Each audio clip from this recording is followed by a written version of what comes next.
This is the Barbecue Central Radio, recorded December 20th, 2011. Moonshine on me, moonshine on you. The Barbecue Central Radio Show is being brought to you by The Barbecue Guru, the original creators of automatic temperature control devices, now offering 4 different models for you to choose from. Rest easy knowing that The Barbecue Guru is controlling your pit temperature so you can get on with your life. Visit bbqguru.com or call 800-288-GURU for more information. And by Fred's Music and Tasty Licks BBQ Supply, your online barbecue and grilling superstore. From cookers to grills, wood chips and chunks, and everything in between. Also be sure to try the Tasty Licks barbecue brand of rubs and sauces. Check Fred out online at tastylicksbbq.com. And by Stephen DeFranco Jewelers. Located in beautiful Willoughby, Ohio, Stephen DeFranco Jewelers is a family-owned and operated business looking to service the great folks of the barbecue and grilling world. Get free shipping and big discounts by mentioning my name and the term Barbecue Brother. Check out their inventory by visiting StephenDeFranco.com.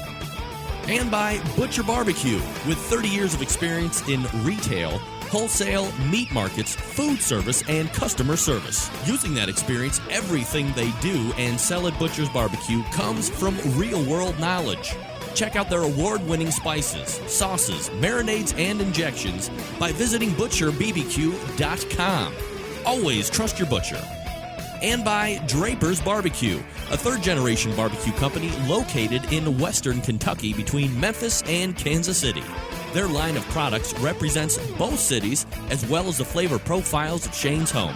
Pick up their smokin' sauce and AP rub today by visiting DrapersBBQ.com.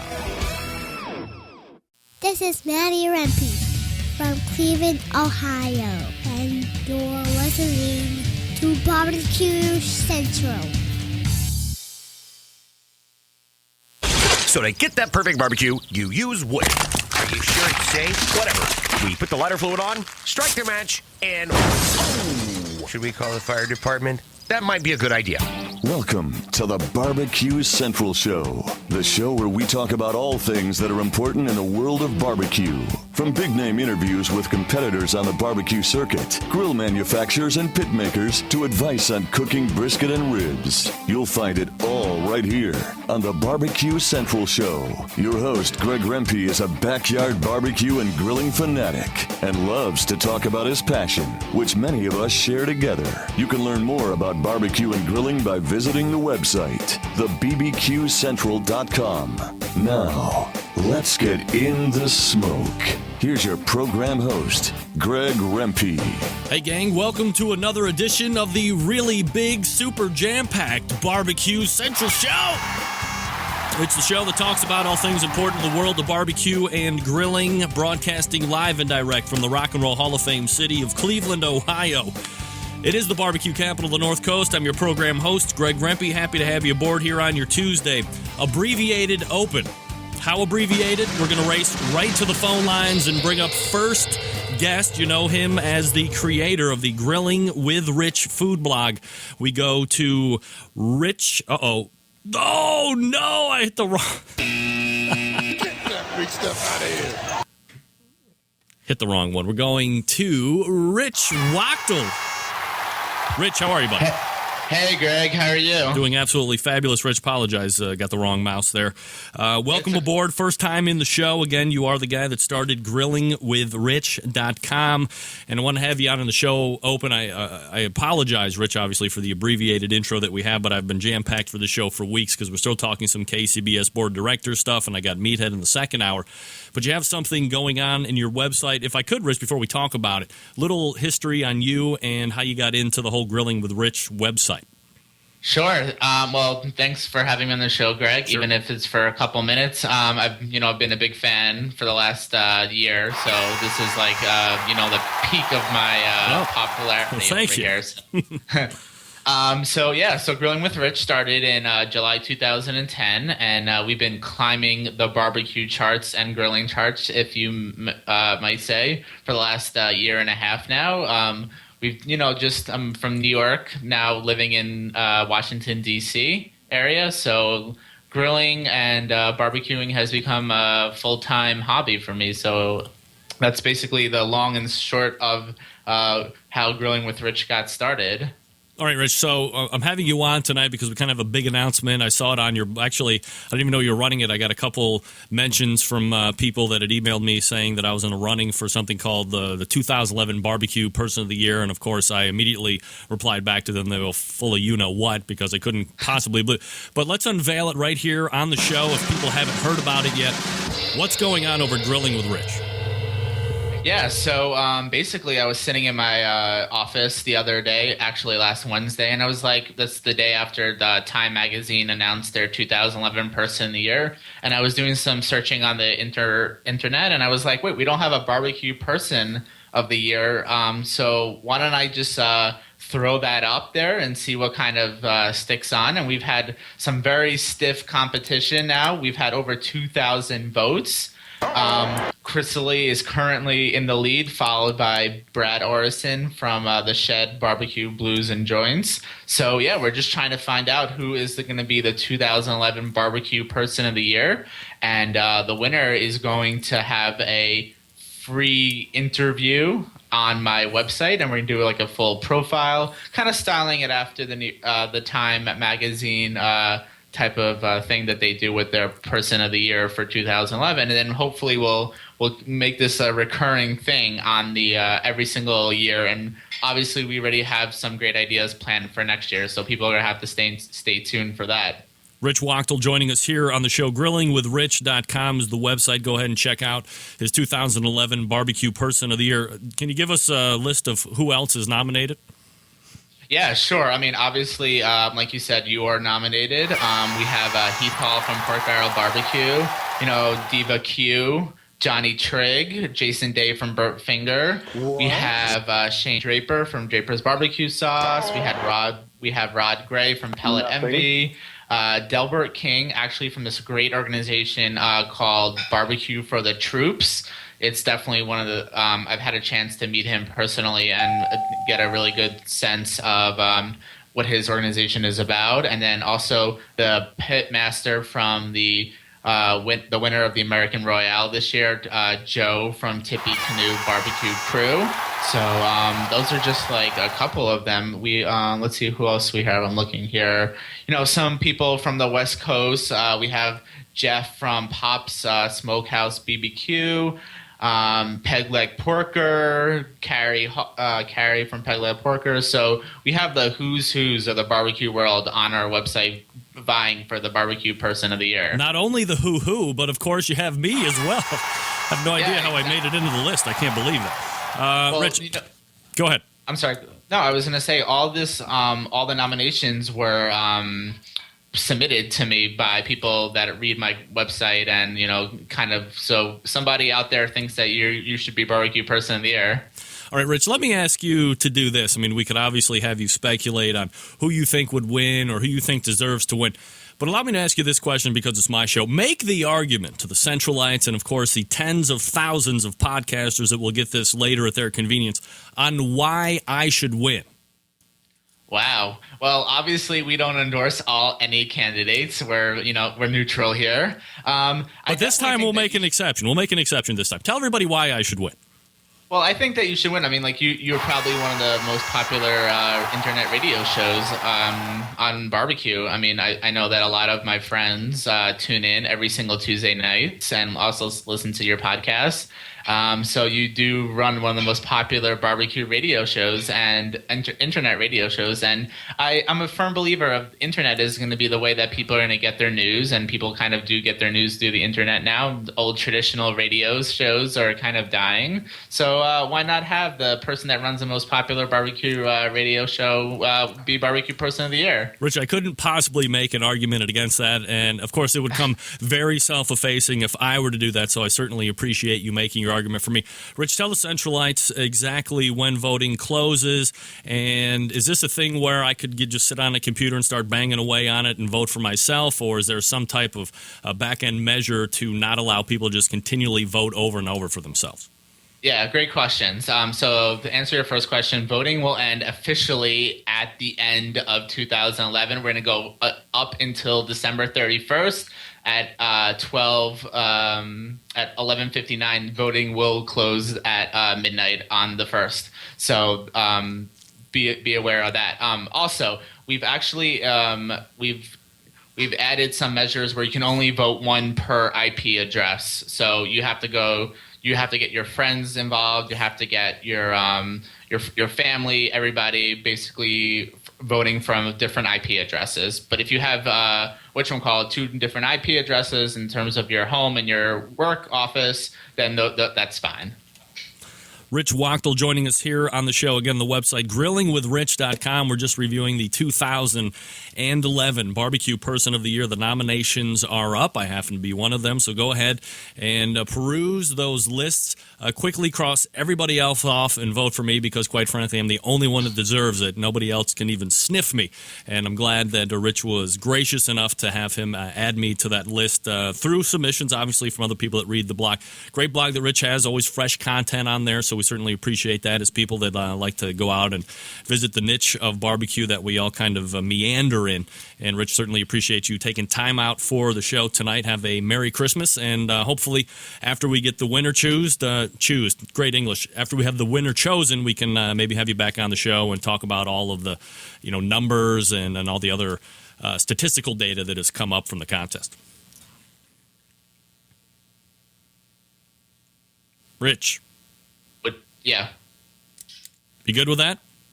Yeah, absolutely. 100%. All right, dude, we'll talk to you soon. Thanks so much for coming on. Okay, great, thanks. There he is. It's Rich. Not sure exactly what happened there at the end. I'm not I know I put on a nice vote for me face, but I'm just happy to be included. If you find your way to vote over for me, that's fine. I don't know how much more you could possibly know about me on the fact that I do a weekly radio show. So to have a big expose on me, I don't know if you would learn too much else about what I have going on right now, but I'm certainly more than willing to share all the other dirty secrets that I have locked up in the closet. That was Rich Wachtel. Again, grillingwithrich.com is the website, and you're looking at Barbecue Person of the Year as submitted by the readers of his blog. So there you go. Check it out, grillingwithrich.com. Quick reminder about Dave Bosca from Butcher Barbecue. He is pleased to announce that he has been working hard for customers. Butcher Barbecue has worked out a deal with the United States Postal Service on priority shipping for all domestic packages. Now all costs will be at a set rate for all orders that are $55 or less. Your shipping will be $7 and $7 only. All orders that are $9 or more, all orders that are more than that will be $9. It's just one more way to trust your butcher. And quite frankly, if you know Dave, you know he's got one of the most popular rubs out there in the competition world. He's also most probably well-known at this point, although the sauce has to be running a very close third. The injections, the beef injection, the pork injection, of course, as I just mentioned, that sweet sauce. He's got a line of rubs that are absolutely fantastic, second to none, that are out there and will probably be becoming just as successful as the injections. Also, he's got that stocking stuffer pack. Dave, is that still going on? We got to be right close to time where if you're still procrastinating for this impending Christmas that is coming, whether you like it or not, it's going to be here before you know it.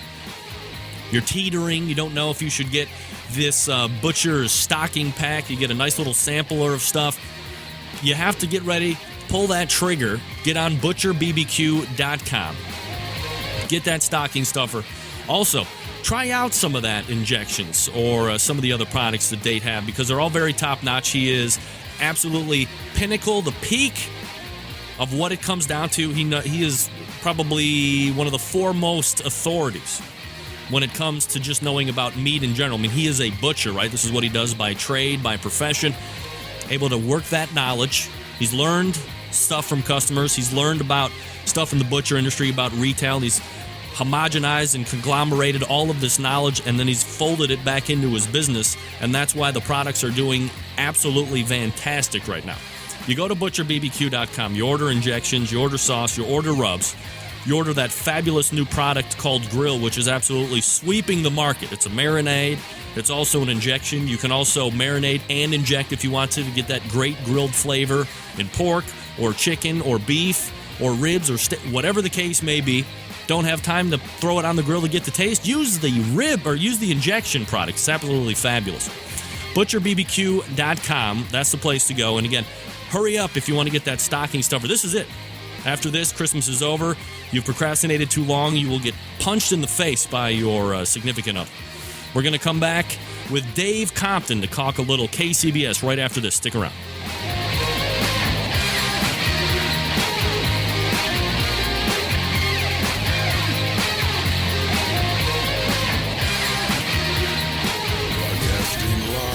Barbecue Central Radio Network studios in Cleveland, Ohio. You're listening to the Barbecue Central Radio Show. Once again, here's your host, Greg Rempe.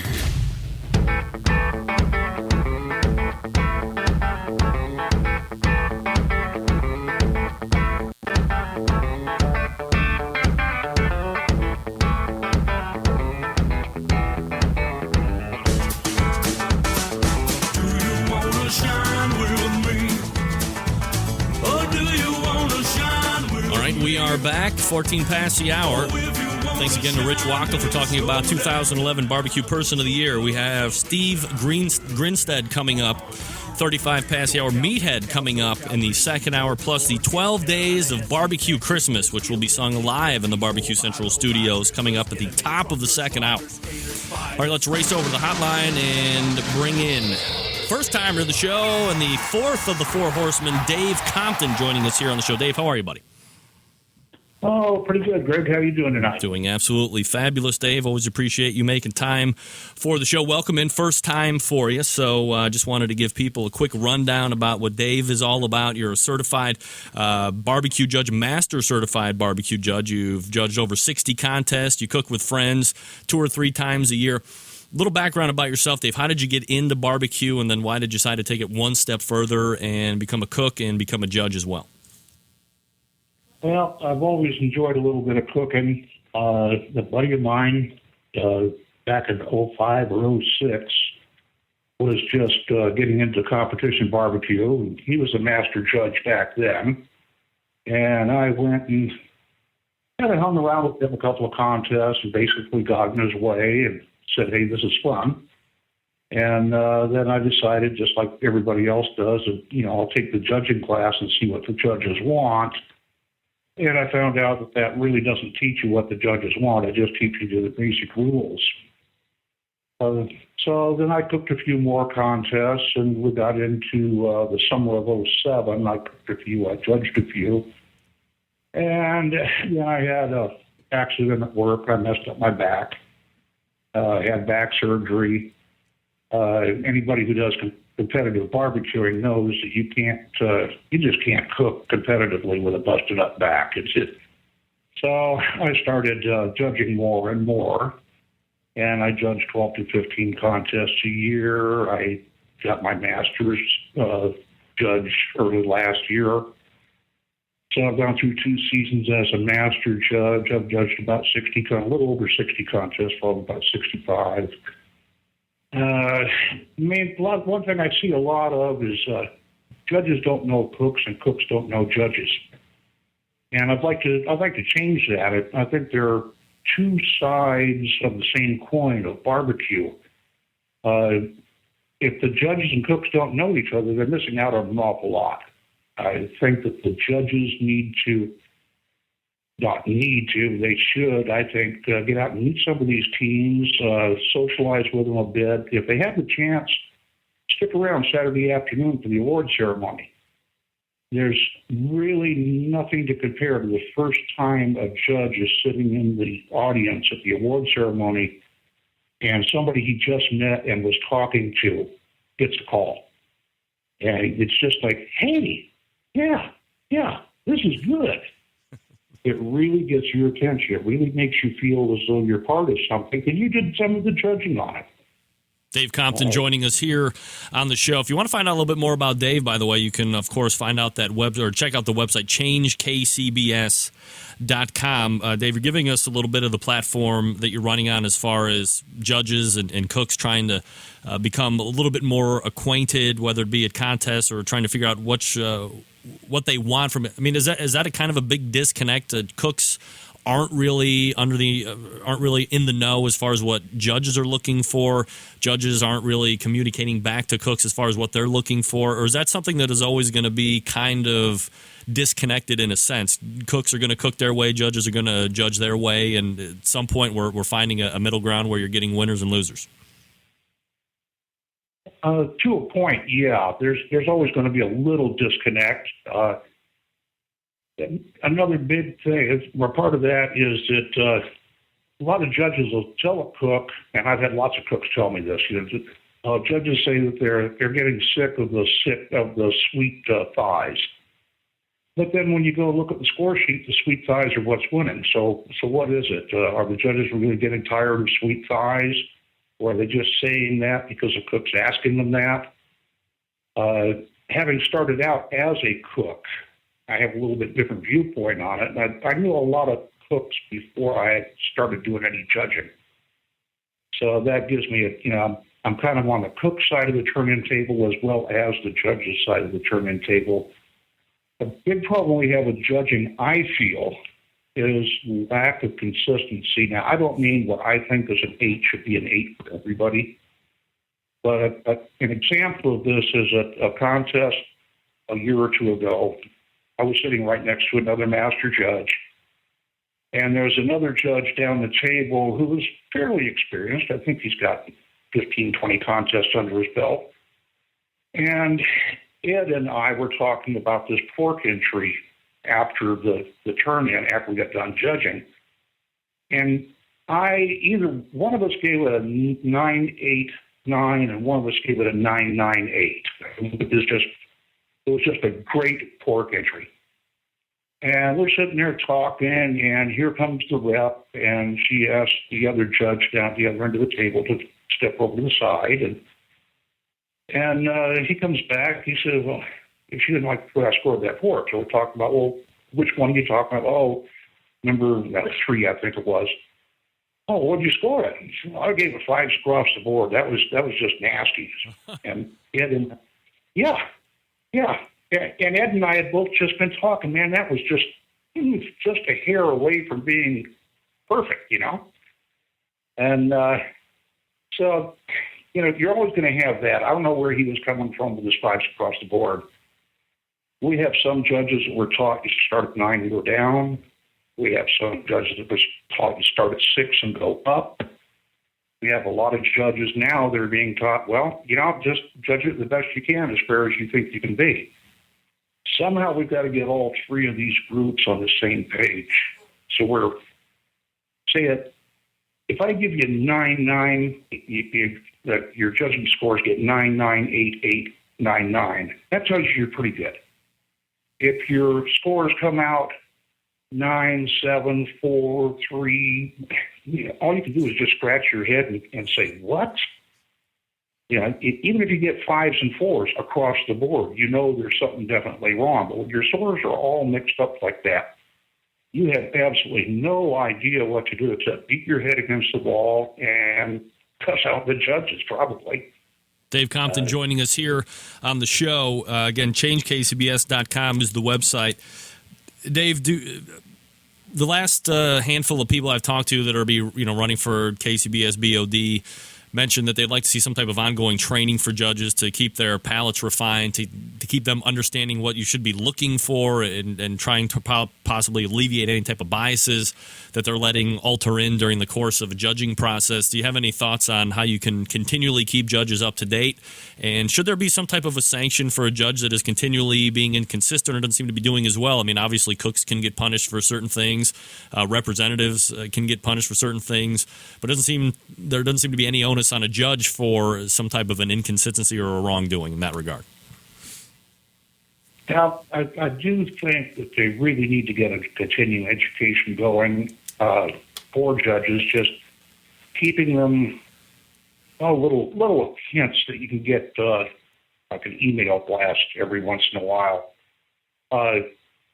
Don't judge down because there's sauce on the inside of the lid. It could have got jostled from the turn-in table to your table. Don't judge down because the brisket is cold. Brisket's the last category. That box may be sitting there for 10 minutes, 15 minutes, waiting for a table where that team's entry hasn't gone to already today. These things are beyond the cook's control. Judges should be reminded of this. Another one, my favorite, it said every judge's meeting at the CD, you're not to judge your personal tastes. You're supposed to judge as presented by the cook, not to your own likes and dislikes. And I keep hearing that, I'm going to say it at least once at every contest, I don't know how anybody could ever put that much wasabi or chili or whatever, but it's something they don't like. And I didn't really think there was that much of it. Even if it is a little bit more than what I would care for, I'm not supposed to judge according to my likes or dislikes. If I don't like a wasabi plum glaze, but the cook does an excellent job of wasabi plum glaze, I'm supposed to give him credit for that. I'm not supposed to say, I can't stand that stuff. Dave, let me interrupt for a second. Let me ask you something. I mean, we're all humans. You can tell somebody how not to judge or look for this or look for that. Don't let personal bias take into account. But should there actually be maybe more of a 180 done on that whole thing where, like maybe an IBCA or some other type of, I don't want to say a fair contest, but you're judging people how you taste it is the way it tastes to you, and you're going to score it accordingly, not necessarily held to certain standards. Could that possibly, because there could be more parity in that regard, could that possibly even the playing field out then, allowing people's personal biases? Well, I don't know. Right now in KCBS, it says you're not supposed to judge your personal likes and dislikes, but judges do. Hard to enforce. So, on what? That's got to be hard to enforce, right? Oh, it's impossible to enforce. Sure. The example I used earlier, or two was thought that pork was just almost 9s across the board, and the other judge gave it 5s. The rep asked him, why did you rate it so low? He said, it's about the worst tasting pork I ever tasted. So I guess, according to his palate, that wasn't very good pork, but two experienced judges with way more experience, we thought it was excellent. So, I don't know. There, I think you'd have to get into judge tracking, and even that's got its downfalls. I mean, you're going to get 6 pieces of chicken. 5 of us get chicken that's excellent, and one of us gets a thigh or a wing or a drumstick that just doesn't have any flavor whatsoever. So one judge is going to be way off on their score. I don't want to turn this into like a computer generated. If this is a 9, this is an 8. That's it. That takes the human element way out. I just want to try to get people on the same page, judging to how the cook presented this. How did the cook do on this job? I mean, we can't judge brisket the same as we judge chicken. And we shouldn't. But is this a good example of baked chicken? Is this a good example of roasted chicken? Is this a good example of grandma's pan-fried chicken? Yeah, they're all good chickens. Why can't we say the same thing with a thigh versus a drumstick versus a wing versus no sauce versus very, very sweet sauce? These all can have excellent examples. I feel you should be able to give 9s across the board to any box before it's open. And if you're not capable or willing to do that, then I think you definitely need to rethink on why you're judging. Dave Compton joining us here on the show.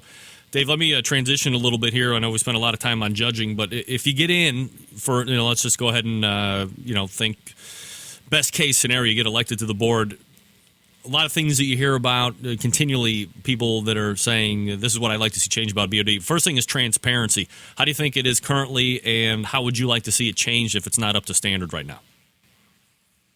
Okay, I think we're doing a lot better on the BOD transparency now than we were a couple of years ago. It sounds from the meetings I've been listening to that there's a lot less bickering, a lot less childish behavior, I guess, for lack of a better phrase. Mm-hmm. I think that we need to have more transparency. I think we need to have the board quit micromanaging. One example on that is this brouhaha going on about the Team of the Year versus Cook of the Year, how we're going to set up this computer program to do this, blah, blah, blah. Why isn't all this handled in committee meetings with people who are IT professionals or who know a lot about internet technology, information technology? They can come up with 3 or 4 different plans, bring it to the board with the pros and cons of each plan, and say, okay, this is our recommendation. The board votes on it, says yay or nay. Instead of spending an hour and a half on a special meeting arguing about, nitpicking over, well, can it do this, can it do that? That should all have been handled, in committee by people who understand everything about information technology. As far as more openness, I think we can eliminate a lot of the closed sessions on the board meetings. I think a lot of that needs, even after the closed session, say for a disciplinary measure, is say, there, Dave?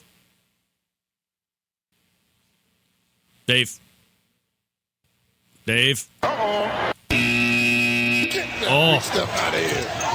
Damn mobile phones. Man, these mobile, they're going to be a death of you, boy. Hold on a second. We'll get him back here. I work for a major cell phone carrier. Dave. We got disconnected here. Yeah, well, it happens with these type of things. Go ahead and finish your thought there real quick. Okay. Let's say, for instance, a rep has done something wrong at a contest.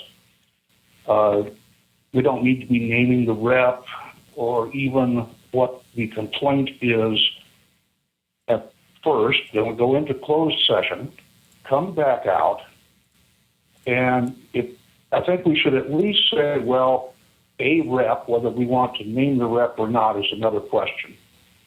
A rep has done this, and the punishment, we found the rep guilty of doing this, and we've decided the punishment for doing that is going to be this. So everybody don't do it anymore. So that would be more transparency rather than saying, well, he got off because he's so-and-so, or they did this to that one because she's somebody else. I think we need to have the members know what's going on more. There's a lot of things we can't discuss in public. Contracts that aren't that are contract negotiations, some financial things, discipline before the final finding. I think the members have a right to know what's going on with their board of directors. Dave Compton joining us here on the show. ChangeKCBS.com is the website. Dave, we only got a couple minutes left, so I figured I'd change it up with you a little bit since you're the fourth of the 4 horsemen that I've had here on the show for the Change KCBS ticket. I'm going to ask you about 4 questions, a series of provocative questions, and I'd just like you to answer true or false to each one, and we'll go ahead and end it like that. What do you think? Okay. All right, here we go. Question number 1. Carolyn Wells is running the show behind closed doors, and the board of directors is more or less a facade. True or false? False. All right. Question number 2. Kansas City Barbecue Society doesn't do enough to promote their elections to their membership. True. All right. 1 and 1. Question number 3. KCBS has seen the climax of their popularity and is now in decline. No. All right. That is false. Question number 4. The partnership with MMA is the best thing that has happened to KCBS in the past few years. That I can't really give an answer on. Some ways, yes. Some ways, I'm not sure. All I'd have to get into it more. All right, last question. Even though you hear a lot of bitching and moaning from some folks, KCBS is still the place to be when it comes to competition barbecue. I believe so. Yeah, I believe it's got a great platform for competition barbecue. All right, so this is Dave Compton. Again, he's going to be running for Kansas City Barbecue Society. If you liked what he's had to say, obviously go ahead and vote for him. Encourage people that you know that are members of KCBS to get out and vote as well. 18% turnout last year is, quite frankly, horrific, so we're hoping for bigger, better numbers. Dave, good luck to you. Appreciate the time tonight. Thanks for coming on. Thank you, Greg, and thank you for having me on there. You got it. There he is. Dave Compton. Like what you hear? As I said, give Dave a call. Talk with him a little bit more. Give him an email. He's got that changekcbs.com website that he is a part of, so he's more than happy to talk with you a little bit more extensively on his views and what he's hoping to get done. Again, changekcbs.com. You like him? Give him your vote. I mean, what do you have to lose, right? He's sharing similar opinions, and you want to have a guy representing you that thinks the same way that you do. Thanks to Dave Compton for joining me. Right, coming up after this break, we have Steve Grinstead. We'll be talking to him about this little KCBS thing as well, so stay tuned for that. Before we get in with Steve, though, we're going to talk to you quickly about the longest-running sponsor on the show. You happen to know them as the Barbecue Guru out there in Warminster, Pennsylvania. They are makers of automatic pit temperature control devices. 4 different models for you to choose from. That's right, you have the Procom 4 wireless unit, you have a CyberQ2, you have a DigiQ DX, and believe it or not, right now you have this thing called the PartyQ. It's a self-contained unit. It runs off of AA batteries. If you have a bullet-style smoker or kettle grill, maybe you have one of those ceramic-style cookers, you can get this. It's only $130. It's like the greatest barrier to entry into automatic pit temperature control devices that there is currently on the market. So that might be something that you would want to think about. But again, when we're talking about gift ideas, when we're talking about Christmas is coming up, we need to get something for our barbecue person in the family. Automatic pit temperature controls are something that you might want to think about. And once you've decided, hopefully in the next 24 to 48 hours, put in the order and then wrap it up and watch the elation, the sheer joy of your wife or your husband, dare I say same-sex lover, opening it up and seeing that automatic pit temp, knowing that they are going to be able to talk freely on a phone or go to work or put big cuts of meat on and not have to worry about automatic pit temperature control devices at all ever again, because the Guru finally has their back. It's not only pit temperature control devices, right? What we have are cookers that are winning championship after championship, taking second places in the most prestigious competitions out there during the course of a calendar year. I'm telling you, it's absolutely one of the best cookers out there, and it's called the Onyx Oven. Completely insulated. Obviously, is easy to fit with one of those automatic pit temperature control devices, so you want to look that up. Plus, they have a host of other products that are going to make your barbecue and grilling life easier anyway. And there's 2 places that you can find them. First, on the web at bbqguru.com. That's bbqguru.com. Or you can call them on the phone, toll-free, 800-288-GURU. That's 800-288-GURU. We're back with Steve Grinstead right here after this.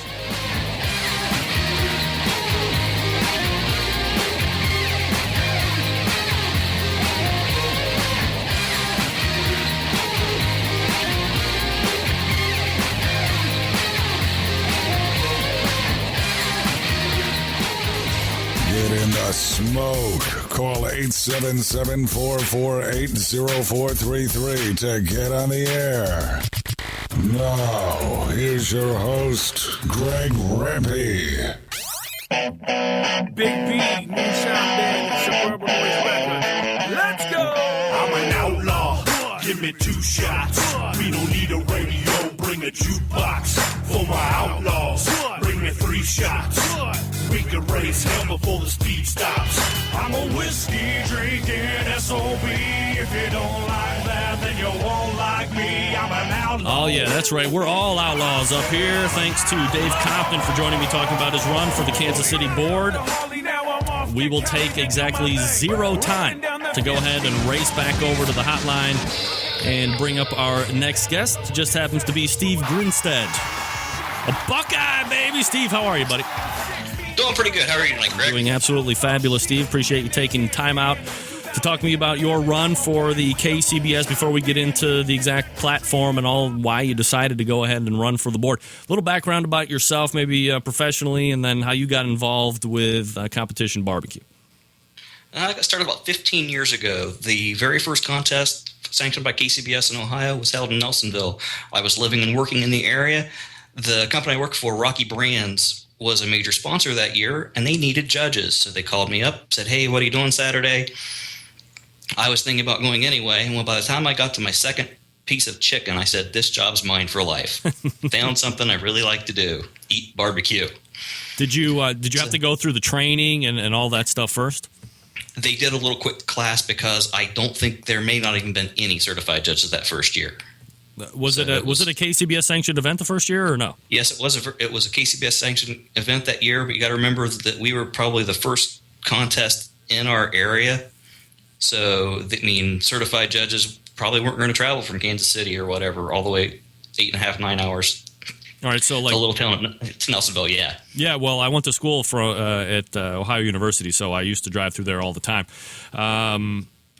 After you had that first, you decided this is something that you're going to be doing. Did you start traveling around and doing other contests, or have you just stayed in Ohio?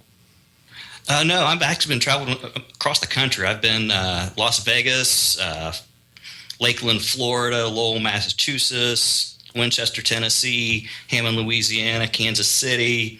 You name it, I've probably been close to it. Any favorite contests that have stood out to you that you've been able to judge so far? I'm one of the butt-to-butt, Mike Lake's top pork cook of the year, and that's a very exclusive contest to get into. I am one of the butt-to-butt judges. That'll be in Jeff City this April, and I don't have the schedule right in front of me, but if you look it up at kcbs.us, it's on there. I looked at it, just don't remember it. And the next favorite is probably got to be Hammond, Louisiana. Steve, Greg, yes. Last week of March, it's cold, it's crappy up here. You go to Hammond, Louisiana, the flowers are out, you're walking around in shorts and a T-shirt, getting a sunburn. Nothing better than that. Absolutely. Steve Grinstead joining us here on the show. Steve, if you could tell us a little bit about the platform that you're running on and why you have decided to get into this whole KCBS BOD fray. I was asked by current board members, by previous board members, by cooks, by judges, and by other reps to run for the board. And after hearing this for a couple years, I thought, hey, if they keep asking me, I might as well go ahead and throw my hat in a ring and run for it. The biggest thing that we need to do is the board needs to step back from the day-to-day minutia, let the office run KCBS, and we need to manage the office and do a strategic 3, 5, and 10-year plan. Resanctioning contests that have existed for the past 15, 20 years, the board doesn't need to mess with that. It's the same weekend. It's the same rep team. Let someone in the office go ahead, unless there's enough complaints. Well, I shouldn't say if there is any. If there's a complaint, then yeah, bring it to the board. But if there's no complaints, just let it go. They're too tied down into the details. We need to look at the long range forecast. You're asking Dave earlier about the partnership with MMA. I think it's a good thing. The growth, yeah, it's challenging, but it's one of those things. If we didn't partner with MMA, I don't think KCBS would have Sam's Club. I don't think there would be a team of the year that paid money. When I first started going to Kansas City for the awards banquets, you got a banner and a trophy. There was no cash involved for team of the year. Steve Grinstead joining us here on the show. Steve, let me ask you this question. Transparency always seems to be an issue that people bring up when they're looking to run for BOD. Do you think there's an issue with that now? Is it just fine the way you see it, or would you like to see it improved? And if so, how would you bring that about? Without being on the inside, I can't say if it needs to be improved or not. I work for a publicly traded company, so I know that there's some very sticky issues with talking about money and contracts and naming names in a public forum, which they may not want their name named in. So without being on the inside, without saying what can be done, it is 1,000 times better now than it was 3 years ago. Can it be improved? Probably. But without being on the inside to say, this is what needs to be done, I can't comment. You know, Steve, Dave was talking at length about a potential disconnect between judges and cooks. Do you find, you're a judge yourself and a rep, do you find that there is a disconnect here, and is there any way to kind of to bridge that gap at all?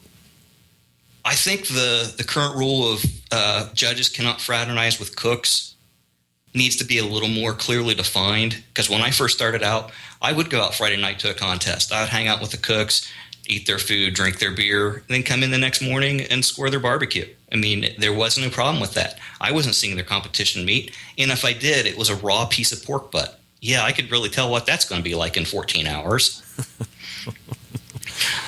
As far as Dave's comment about judge tracking and stuff, I'm actually working with the tech committee on the new software. That is being implemented with this new version. Whenever we get the bugs worked out and it gets online, judge tracking will exist. It existed in the previous version, what we call BQ-Win. The problem of it was that we jumped judge numbers to where a point to where we broke the scoring system. The scoring system was never handled to have a judge 59,999. And it just breaks. So if you can't key it in, why put it in? You're going to blow it up. Do you think that there'll be a point then, once this gets all in place and you're able to track judges, should there be an issue where if you're falling below a certain criteria that you're going to be removed from being able to do contests and then issued like some type of mandatory retraining, or how do you think that'll work? I don't think you'll – remember, the judges are volunteers. The cooks are going after money. The organizers are going to promote an event or to promote barbecue. The judges are doing it as a volunteer. I think the best way to go through is to say, Mr. Smith, Mr. Doe, at these 3 contests, you were significantly lower or higher, even higher, than the rest of the judges at your table. Can you please think about what you're doing at future contests? Because no one can say what was tough, what was tender, what was mushy, because everyone gets a different bite of meat. So, I mean, it's hard to say one way or the other until you get a historical trend of saying, okay, Mr. Doe, you're always 2 points lower than everybody else at the table. Maybe you should go take the judges class, and there's going to be one 15 miles from your house. Just here's the number, here's the contact info, and there's no cost to the judge. A CBJ can retake that class as many times as they want, and there's no cost to that judge. Steve Grinstead joining us here on the show. Yeah, I mean, that makes perfect sense to me. Have you ever taken it kind of reverse roles for yourself? You ever cooked with a team or cooked a contest to see what it was like, since you've also judged? Yeah, the Hammond, Louisiana, the past couple of years, I've went and hung out with a couple cooks and actually cooked the contest. A few times I've been rooked into table captaining that. But, yeah, for the most part, I was there for meat prep, help pull the meat off early in the morning and get chicken and ribs ready to go back on the smoker. So, yeah, I've done the cook thing. I've done the master cook judge with Mike Lake down in Lakeland, Florida, probably one of the coldest Lakelands there ever was. And they keep saying, it's warm in Florida. Yeah, it wasn't that year. Probably warmer than Cleveland, but it can be cold down there, no doubt about it. Steve, do you think that as far as the KCBS running, I mean, obviously it's from where it started in humble beginnings to where it is now, do you think it needs to stay nonprofit? Do you think that at all it would be an idea where you could kind of turn it into a business, for-profit sanctioning body that provides rules, guidelines, isn't responsible for purse guarantees or any other weird gray area stuff like that, because it's been mired in that for the last number of years or so. But just do what it does best, grow barbecue going forward, and do it by making money instead of this the nonprofit way it's set up currently. Should that be changed? Would that help continue to grow it in a right way? I don't see how we could do it without selling our souls to whoever the sponsor is that we're currently getting the money from. Say Acme Food Company. The Acme Food Company is going to come in. They just bought a 51% stake. Acme Food Company is the only chicken you can cook to become a KCBS Team of the Year. I think that where we're at right now, we're sort of independent. We don't require cooks to use Tyson Food or Acme Food. That the cooks can use what they can afford to cook with and win barbecue contests. If you switch to that for-profit thing, yeah, there's a lot of things that you could do, but there's also a lot of things that could go wrong. That without keeping an eye on that long-range plan, maybe, yeah, that going, like you said, take it to a for-profit company and say every contest is guaranteed $25,000. The big sponsors like Budweiser, Kingsford, whoever will come in. But at what point in time, that's not what the mission statement was for. It was to promote barbecue, not promote Kingsford. So like I said, I don't think it should, but that's my vote. If I was on the board, that would be my vote, but there's other board members there. And I think that the one thing that we glossed over was that the current board, there's infighting. There's infighting with every organization. Sure. But the amount of work done with this board in the last 6 months, it's unparred. I've been close friends with many of the board members for the past 10 years. There's more work done in any month now than it's unbelievable. So the MP3s and the ability to call in and listen to these board meetings is great. The one thing you've been asking about the board members about the election, mm-hmm. I've been putting on Facebook and Twitter, 18% is better than the U.S. population. I don't know how much more KCBS could do it's in the bull sheet. Every member gets the bull sheet. You can download the bull sheet as a PDF if you're a member. So I don't know what else we can do other than put a virus on everyone's computer that's a member to have it pop up to say go straight to the website and vote. Steve Grinstead joining us here on the show. Is it safe to say, Steve, that you think, for aside from maybe a few tweaks here and there, that the board has been running fine then? Yeah, like I said, there's some issues. The whole cease and desist with the British Barbecue Society. It's one of those. The only thing KCBS owns is the idea and the software and the reputation. So if anyone can use it, you're losing money. So is it a good thing? No, but it's one of those things that with where we're at and the size that KCBS is, you have to check that box just to protect yourselves in the future. I don't know. I haven't paid attention. I haven't listened to the December board meeting, but the British Barbecue Society could rent the rules for $1 a year. I don't know. To promote barbecue, that's a good thing, but also to keep it in, to have some form of control for KCBS. Like I said, that's the only thing we own. We don't promote barbecue contests. We don't guarantee prize money. We don't present checks and trophies to the winners. It's the judging, it's the system, and it's the rules. It's the only thing KCBS owns. All right, Steve, let me do the same true-false questions that I did with Dave here a few minutes ago, if you're willing to do that. Sure. All right, first question. Carolyn Wells is running the show behind closed doors, and the board of directors is just a facade. True or false? False. KCBS does not do enough to promote their elections to membership. True or false? That's false. They do as much as you could possibly do. All right, KCBS has seen the climax of their popularity and is now on the decline. False. There's more contests sanctioned or should be sanctioned for 2012 than there was in 2011. All right, the partnership with MMA is the best thing that has happened to KCBS in the past few years. I'd have to say true. All right. And last question. Even though you hear a lot of bitching and moaning from some folks, KCBS is still the place to be when it comes to competition barbecue. Absolutely. All right, there he is. He is Steve Grinstead, running for the KCBS Board of Directors. And, of course, I always have a soft spot for any Buckeye that is doing barbecue here, as we have to suffer through terrible weather that most of you don't. Steve, good luck to you, and would love to have you on again soon if you're interested. Not a problem. Go ahead and throw my email address up in there in the show notes if you wouldn't mind. If anyone has any questions, shoot me an email. I'll be more than glad to talk to you. All right, Steve, thanks for coming on tonight. I appreciate it. Thank you. There he is. Steve, if you like what he had to say, of course, go ahead and vote for him. We want to have you people vote for people that have your values in mind, your thoughts, things that you would like. I don't think I'm going out of my way to say that the majority of people would probably disagree with Steve that have been on the show before. I'm not saying the majority of people disagree with Steve, that the board is running fine. Aside from a few minor tweaks here and there, Steve thinks everything's good over there. Knows a lot of people. Thinks things running very well. So if you're of the same mind, but you would like to see Steve's fresher take on the situation, give him your vote.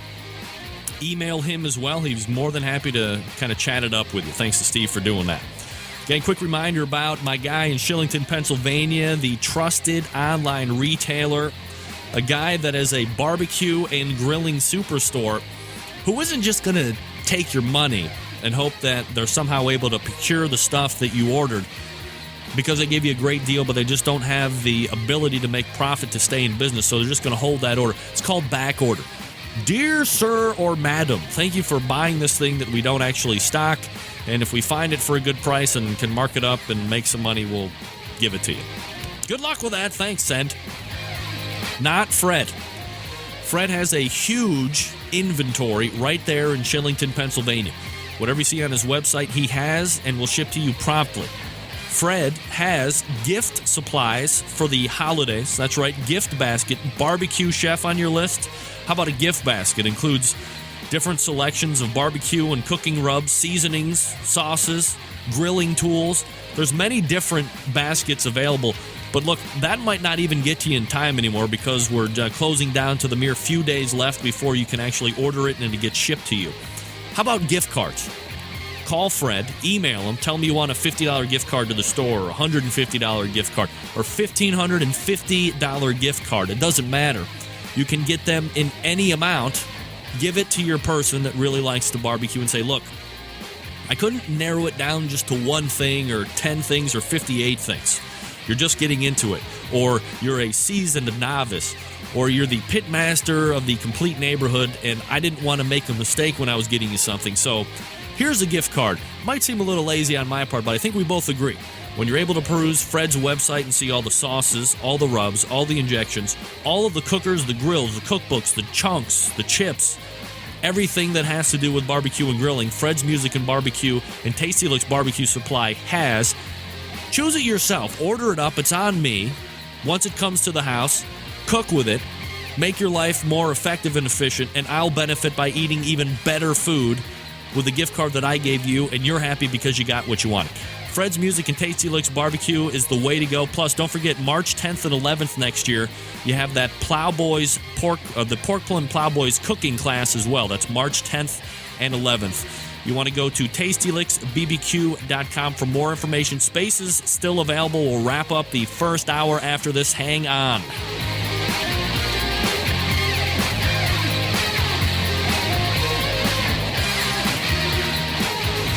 Big name interviews, advice on cooking brisket and ribs, and the only host willing to share his honest opinion on all things important in the world of barbecue. It's the Barbecue Central Show.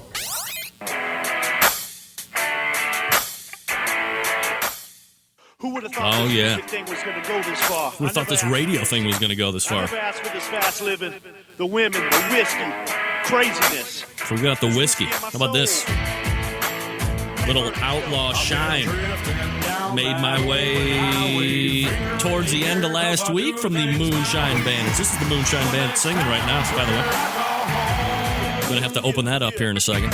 See what that's all about. Moonshine Bandits. All right, so we have the Moonshine Bandits giving me first hour bumper music, so I certainly appreciate that. We have the Outlaw Moonshine that we're going to give a try here, too, in just a second. If you enjoyed Dave Compton and Steve Grinstead, you're welcome, because that's going to be all the KCBS stuff that we have left to do this year. Next year is the best of. So stay tuned for that. I'm going to be making a couple more Facebook posts. Let's see what we got going on here. Hoo-hoo, my lordy. Okay, we'll go. I'm an over the rocks liquor guy myself, so we're gonna swish this around a little bit. Sorry for the video there. If you liked Steve, if you liked Dave, go ahead and give them your vote. You can go for Dave, changekcbs.com. Steve doesn't have a website, but he does have an email. Wow. I can smell that from here, dog. Wow. I don't know if I'm scared or if I am absolutely scared of what is about to happen here. Never had moonshine myself. It's got a floral... Man, that's something now. All right, so we're on the rocks here fully, and we'll take the first sip.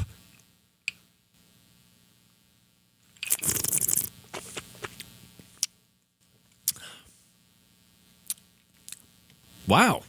Surprisingly smooth. Oh!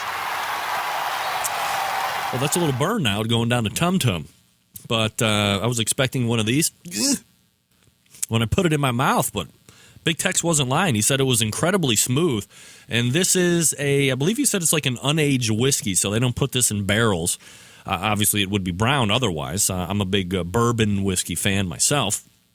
So I suppose that this could be, I don't know if this is going to be a straight drinker myself. It is a 99 proof.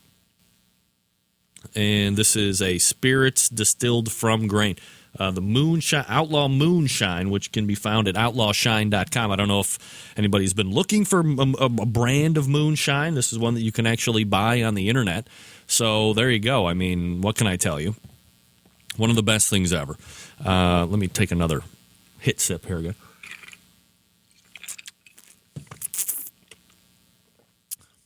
Wow, I mean, effortlessly smooth. I don't even have to shake. That would probably go well in a number of other drinks. I know that there's that whole apple pie thing that we were talking about as well.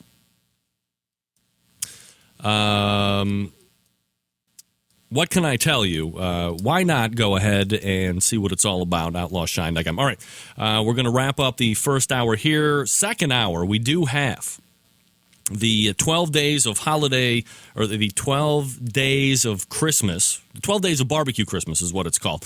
And then we're going to talk to Meathead Goldwyn about prime rib.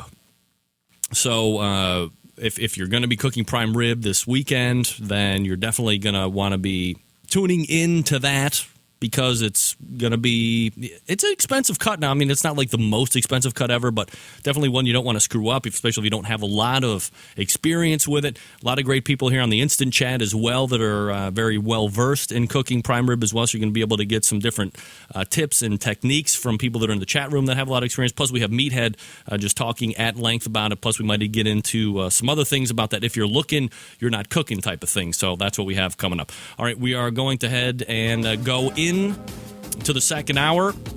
Get ready for the live debut of the 12 days of holiday Christmas. All right? You stick around. We'll be right back.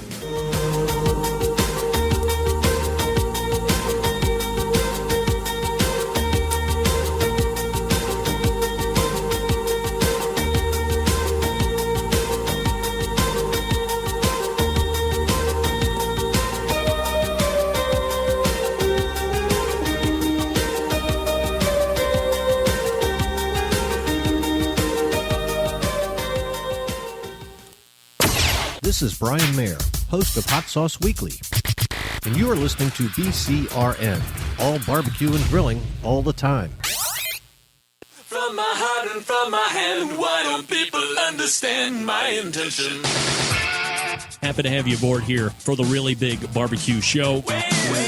We cook because we have to, and we grill because we want to.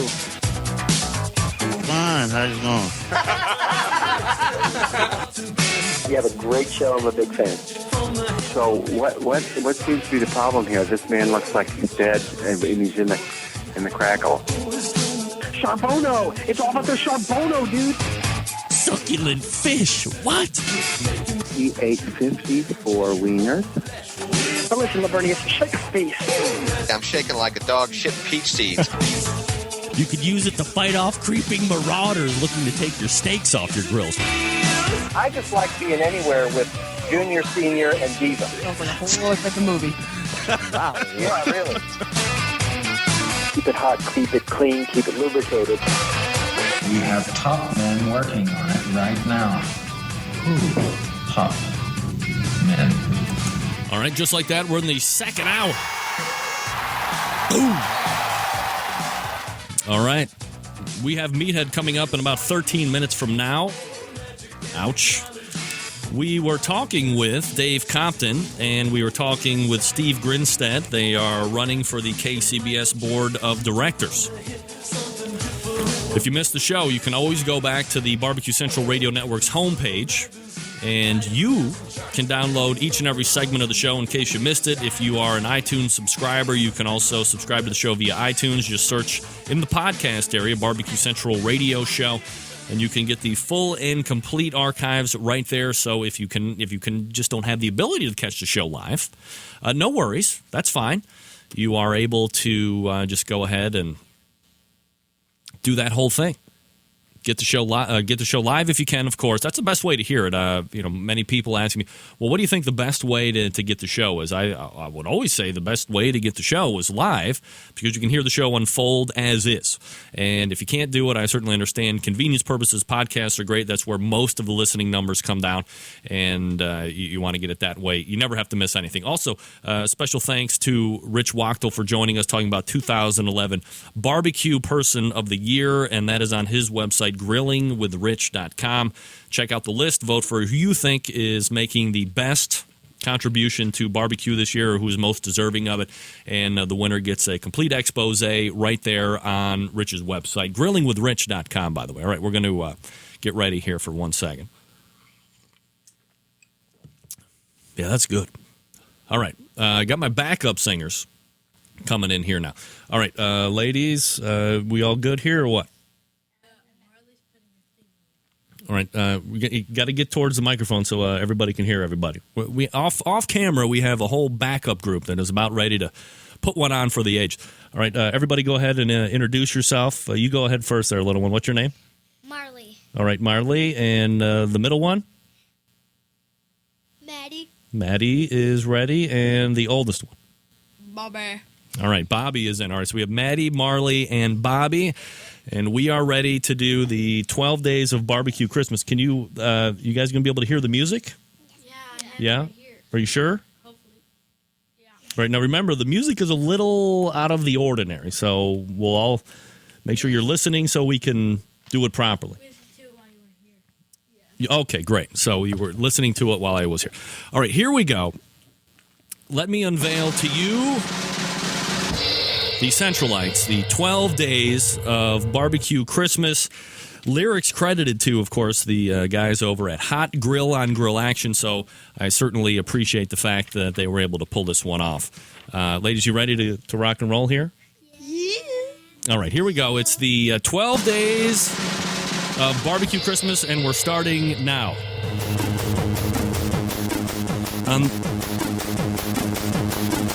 On the first day of Christmas, my barbecue gave to me a case of cold Coors Light. On the second day of Christmas, my barbecue gave to me 2 chimney starters and a case of cold Coors Light. On the third day of Christmas, my barbecue gave to me 3 pork cases, 2 chimney starters, and a case of cold Coors Light. On the fourth day of Christmas, my barbecue gave to me 4 packs for sugar, 3 pork cases, 2 chimney starters, and a case of cold Coors Light. On the fifth day of Christmas, my barbecue gave to me 5 Weber bullets, 4 packs brown sugar, 3 pork cases, 2 chimney starters, and a case of cold Coors Light. On the sixth day of Christmas, my barbecue gave to me 6 thermometers probing, 5 Weber bullets, 4 packs brown sugar, 3 pork cases, 2 chimney starters, and a case of cold Coors Light. On the seventh day of Christmas, my barbecue gave to me 7 coal bags burning, 6 thermometers probing, 5 Weber bullets, 4 packs brown sugar, 3 pork cases, 2 chimney starters, and a case of cold Coors Light. On the 8th day of Christmas, my barbecue came to me 8 spring, 7 coal bags burning, 6 thermometers probing, 5 Weber bullets, 4 packs brown sugar, 3 pork cases, 2 chimney starters, and a case of cold Coors Light. On the 10th day of Christmas, my barbecue gave to me 10 pans of foiling, 9 logs of smoking, 8 apple juice spraying, 7 coal bags burning, 6 thermometers I messed up. 4 packs brown sugar, 3 pork cases, 2 chimney starters, and a case of cold Coors Light. Number 10. On the 10th day of Christmas, my barbecue gave to me 10 pans of foiling, 9 logs of smoking, 8 apple juice sprayings, 7 coal bags burning, 6 thermometers probing, 5 Weber bullets, 4 packs brown sugar, 3 pork cases, 2 chimney starters, and a case of cold Coors Light. On the 11th day of Christmas, my barbecue gave to me 11 butters melting, 10 pans of foiling, 9 logs of smoking, 8 apple juice spraying, 7 coal bags burning, 6 thermometers probing, 5 Weber bullets, 4 packs brown sugar, 3 pork cases, 2 chimney starters, and a case of cold Coors Light. On the 12th day of Christmas, my barbecue gave to me 12 spices blending, 11 butters melting, 10 pans of foiling, 9 logs of smoking, 8 apple juice sprayings, 7 coal bags burning, 6 thermometers probing, 8 Weber bullets, 4 packs brown sugar, 3 pork cases, 2 chimney starters, and a case of cold Coors Light. Yeah!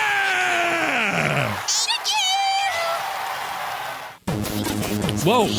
Rock. Just like that. All right. We rock. Ladies, congratulations to each and every one of you. Thank you. Thank you. Marley, congratulations. Tell us what you thought. Instant feedback. What did you think of the song? It was nice. All right, Bobby, what did you think of our effort tonight? We were practicing for at least the last 3 days. It was great. It was great. That was Marley saying that. Here we have the middle child right here. She did very good. Maddie, what did you think of the performance? Awesome. All right, thank you. And Bobby is... Come on over here. Everybody wants to see what's happening. It was awesome and cool, too. There you go, Bobby. What did you think of the performance tonight? It was great. All right, thank you. And Marley, where are you at? Come on over here. Everybody wants to see. What do you think? All right. Mar, what did you think of the performance tonight? Very good? It was good and great, and I liked it. It was good, great, and you liked it. All right. Beat it. This is my show, ladies and gentlemen. That's right. Beat it. All right, that was the 12 Days of Holiday Christmas as sung by the Rempe and the Centralites. Special thanks again going out to Logan Hendrickson, Ryan Amos. Why am I drawing a blank on the other two? Matt Frampton and Chris Yellick.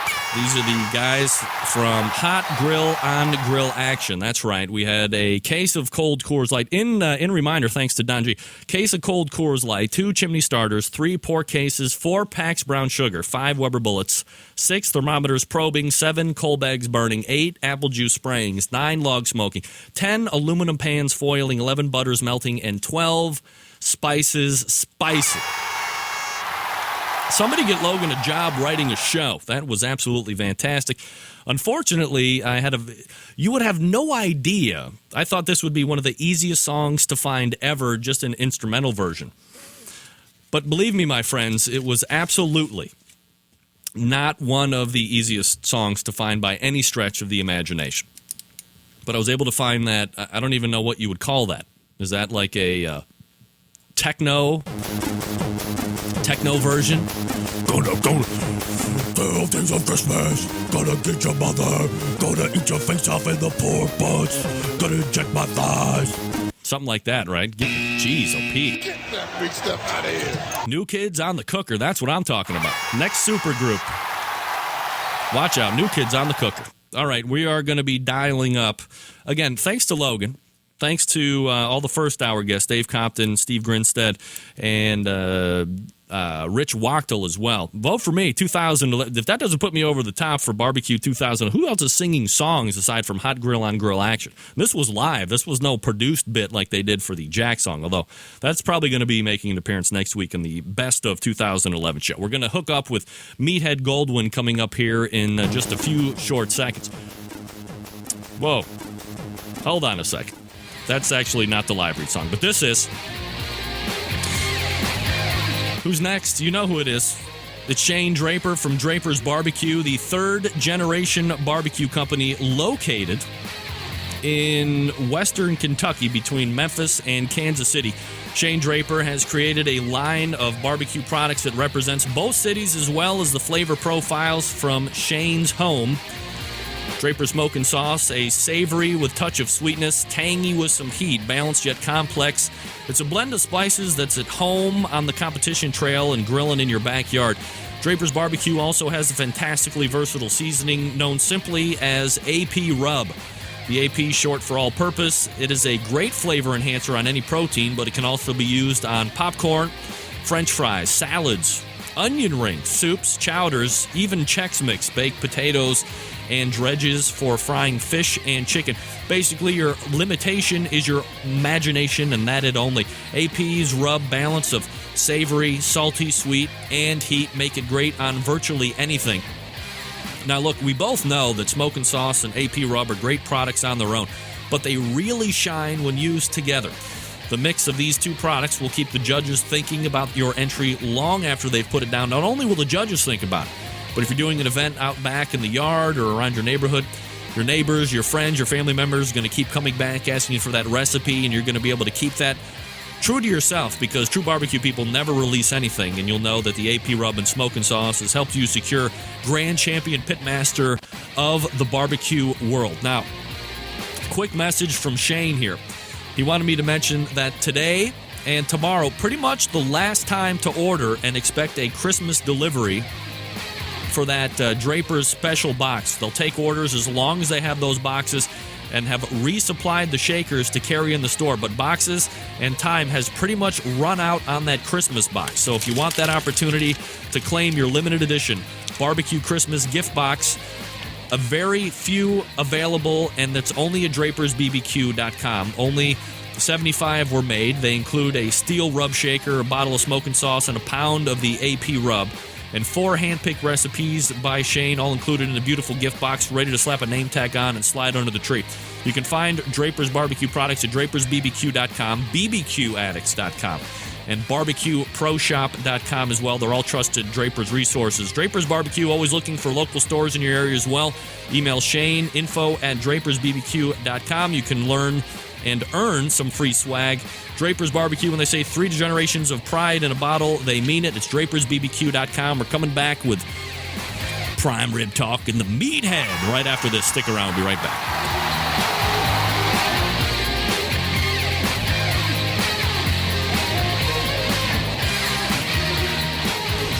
Big name interviews, advice on cooking brisket and ribs. And the only host willing to share his honest opinion on all things important in the world of barbecue. It's the Barbecue Central Show.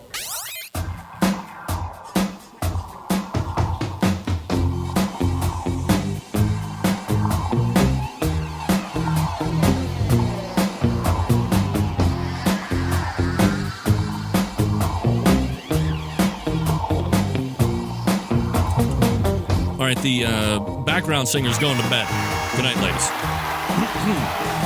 We race over to the hotline and bring up a monthly guest who needs no introduction, but I'll introduce him anyway. He is the purveyor of the most popular, heavily trafficked barbecue and grilling website on the face of the earth. Meathead joining us back on the show. How are you, Meathead?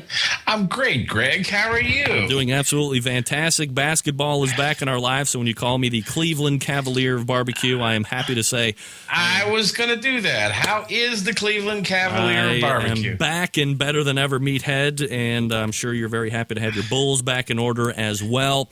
I think I might have saw you head into the chat room for the 12 Days of Barbecue Christmas as a critic, Meathead.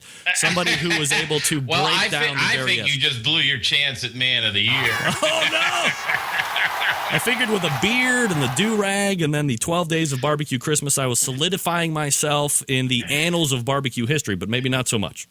The what? The annals, not the anals. Hey! I kind of like the beard there, man. You know, if we were standing side by side, people would think we were the Smith Brothers cough drop guys. That's right, the Barbecue Central twins. Well, we have a couple things on tap here. By the way, if you don't know, Meathead runs AmazingRibs.com. You can find him, of course, on all the social media outlets, Facebook.com/AmazingRibs. On Twitter, he's @RibGuy. And, of course, you can email him, meathead@AmazingRibs.com. And the topic tonight, before we get in the topic, Meathead, is there anything that you would like to talk about that's off the cuff or in mainstream you know media? Me by now. I almost always have something that, I just wanted to say something nice about one of your sponsors. I just recently got my hands on the Barbecue Guru's new Party Cue. Yeah, what do you think? I like it. I've only used it twice so far, but I got all kinds of scientific instruments that I can plug into a grill to check temperatures. It works pretty good. I'm very pleased. It's like $130 or something like that, $140. I forget the exact price. Yep. I used it on a Weber kettle for my Thanksgiving turkey. It did a solid job. If your readers or your listeners are not familiar with it, go to the Barbecue Guru's website and look at their new Party Cue. It's a thermostat control device that you plug into your Weber Smoky Mountain. I had to drill a hole in the bottom of my Weber kettle to make it work, but it was worth it because it's pretty cool. I really was impressed. I'm always not going to feel good about my handyman skills when drilling into any of my grills or cookers, so I would probably steer away from that. How do you find the battery life? I mean, I know it's all kind of self-contained. It's running on batteries. You find the power to be good. You find the interface to be good, easy to kind of set up and run right out of the box. Oh yeah, I mean, like I've played with Rock Stoker and the Guru, and they're very cool. But I mean, Rock Stoker absolutely boggles me with all its complexity. This is really simple. It's just really simple, user friendly.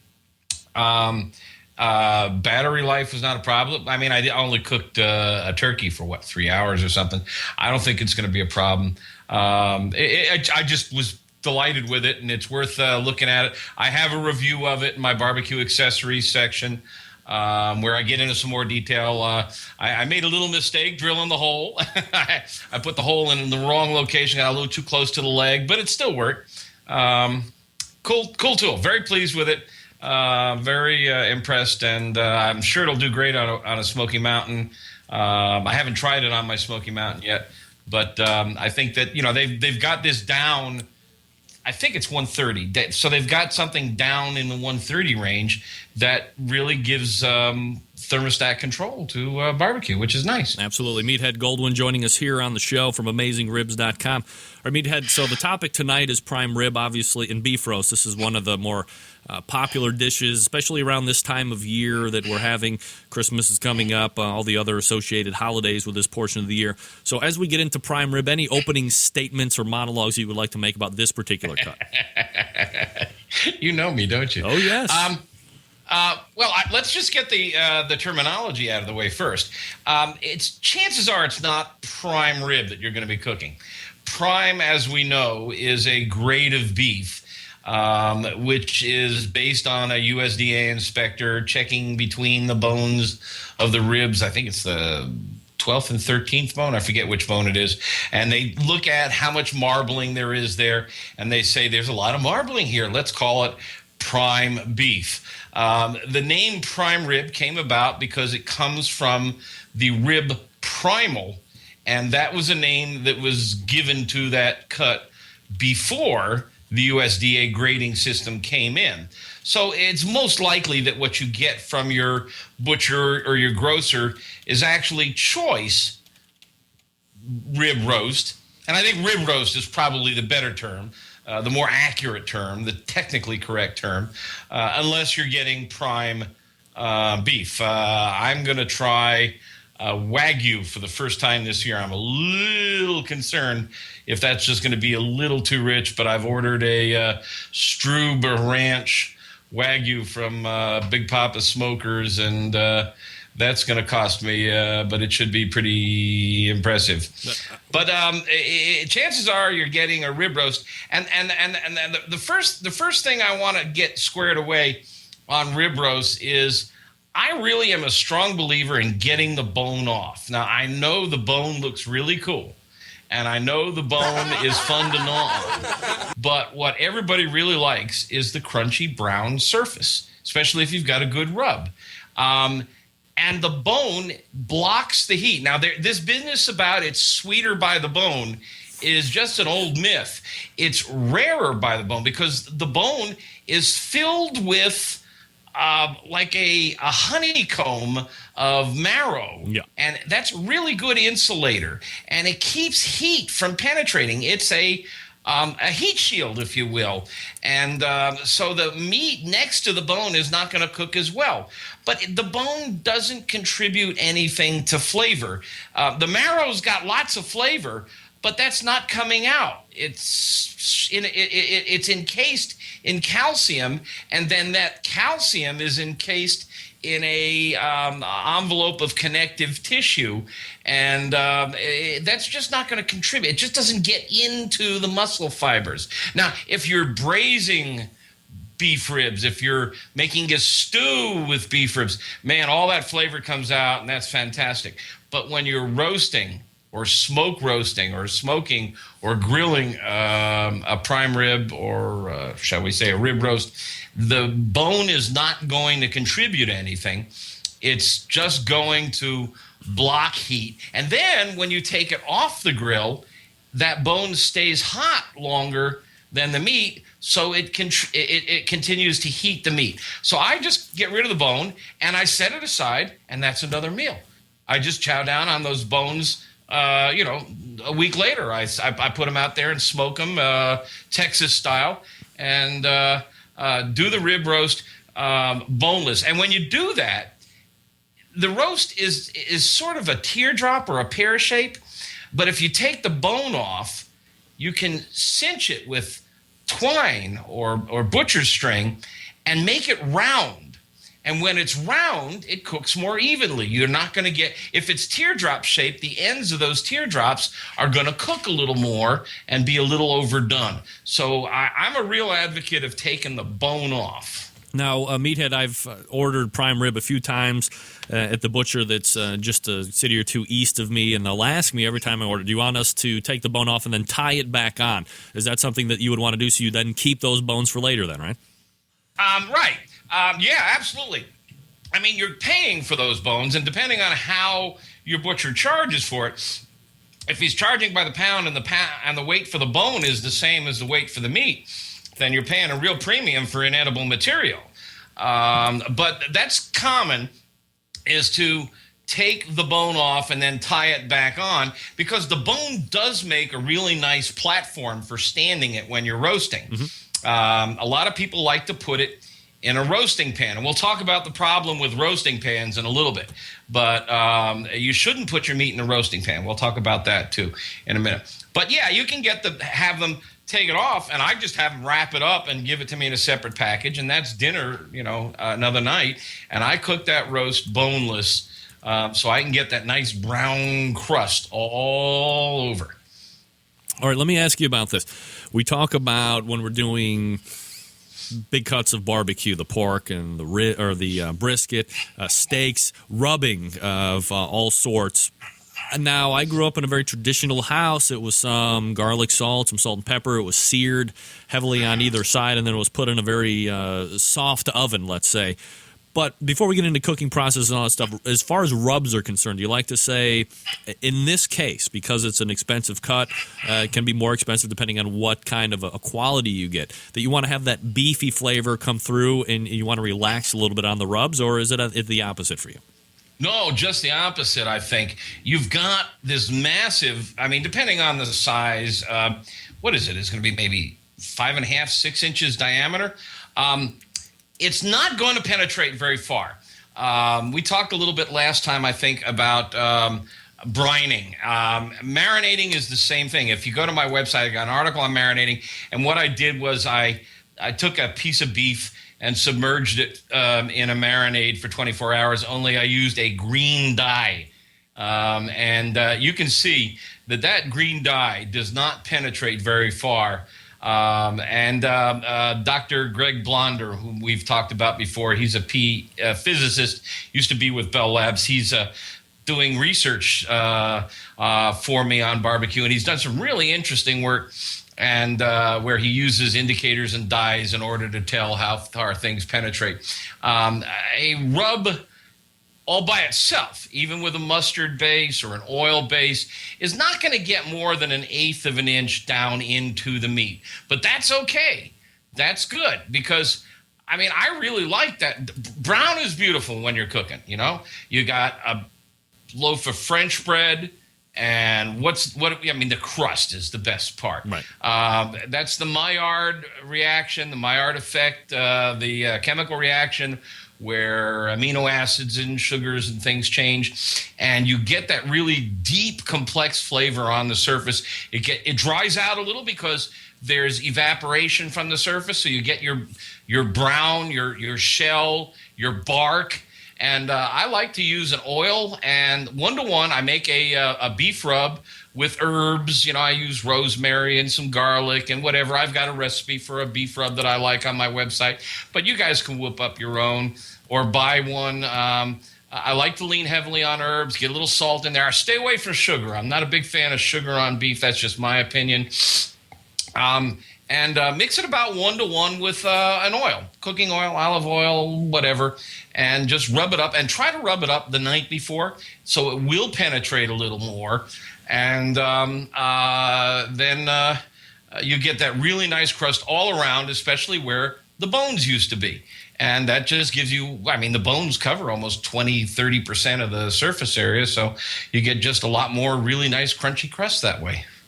What about injecting a rib roast? Fan, not a fan, ever done that? Think it's a good idea or not? You know, I've never done it, and frankly, you just caught me off guard. I've never thought of it. I don't know that I would bother. I mean, you know, the beauty of injecting is that it works better than marinating or brining, because when you inject, you can get whatever you're injecting down into the meat. On turkey, you can get salt water, or you can get butter down into the meat. Boy, prime rib, you've got, I mean, this is the longissimus and the spinalis muscles. The longissimus is a big, long tube, and then there's this half moon muscle that kind of wraps around it, and that's the spinalis. And these are the most heavily marbled, the most tender, the most flavorful, the softest, the juiciest. I don't know that I feel the need to inject. And if I did, what would I inject with? You know, Greg, I got to think about this one. Maybe the listeners in the chat room have some ideas about injections. I'm looking down there. I've injected brisket. Oh, yeah, brisket's a different story. Brisket, you're cooking up to 190 degrees, and brisket, you've got a really tough piece of meat that works hard. This is the laziest muscle on the cow.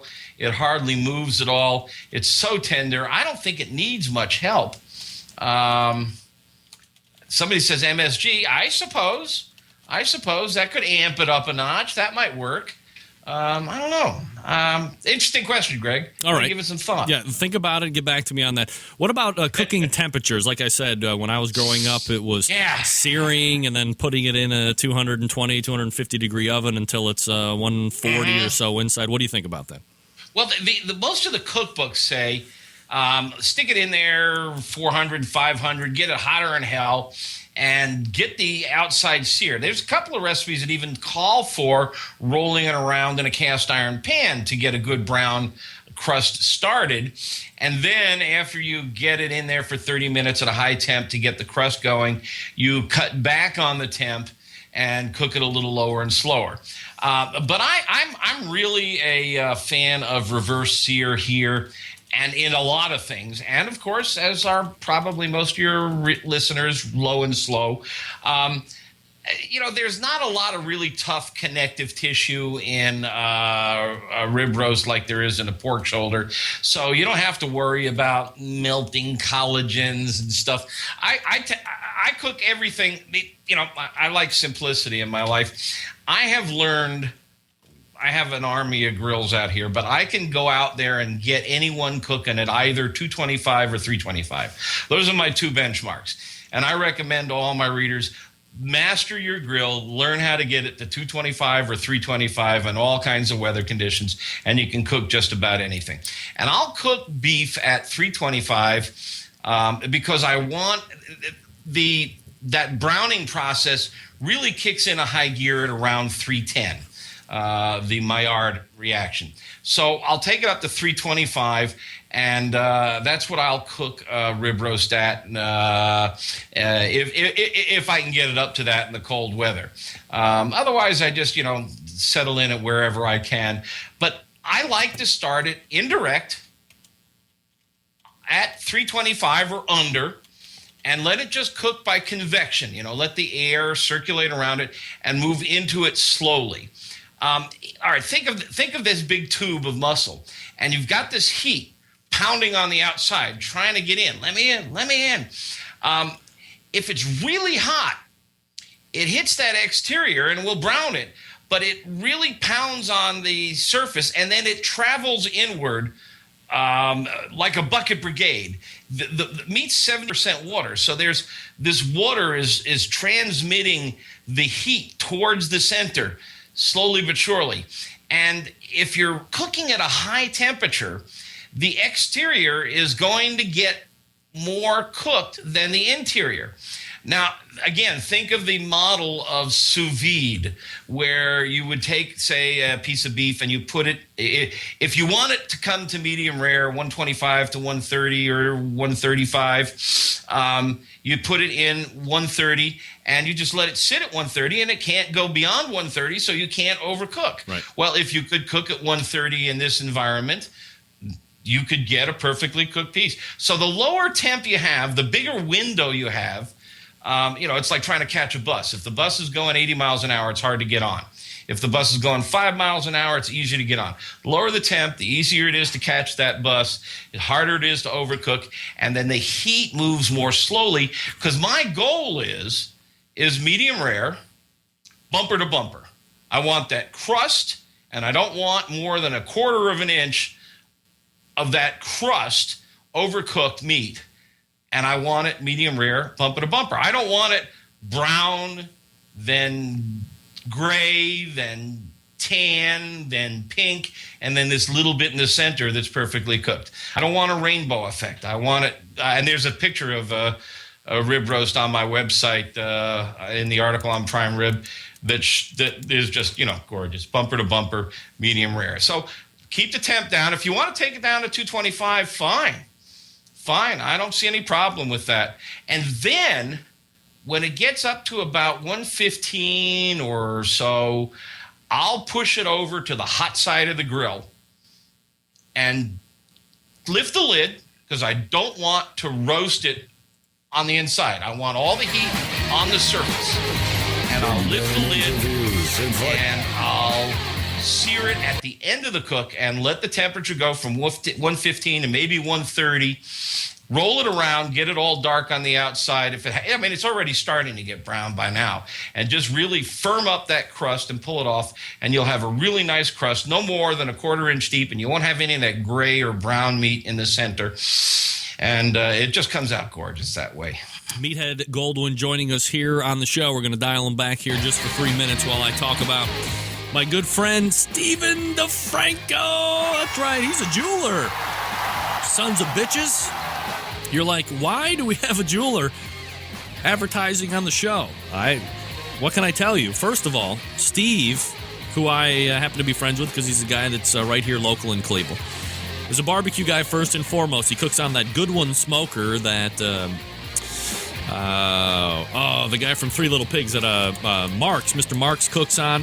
He gives classes all over the place. That's how he kind of fell in love with this whole barbecue thing initially. And we've hung out.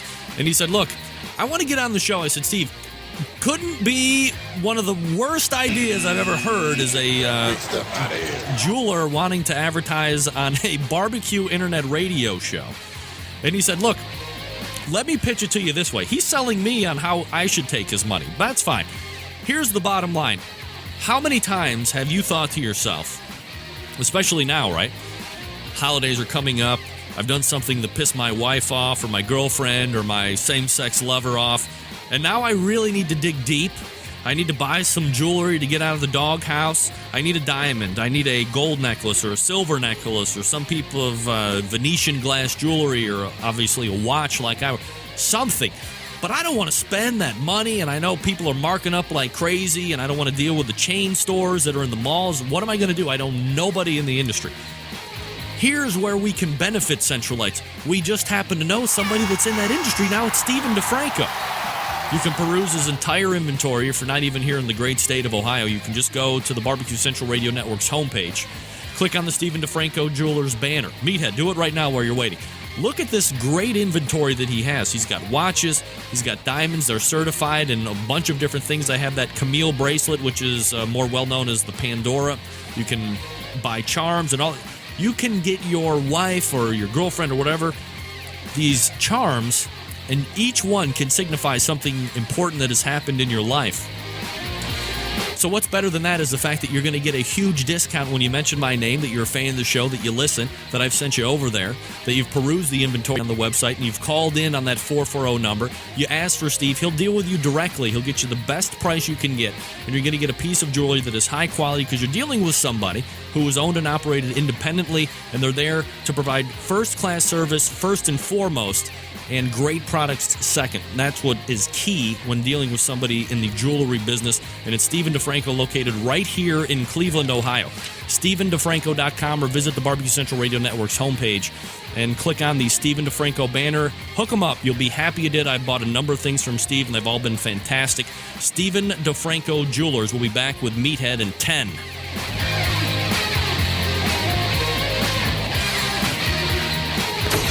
Big name interviews, advice on cooking brisket and ribs, and the only host willing to share his honest opinion on all things important in the world of barbecue. It's the Barbecue Central Show.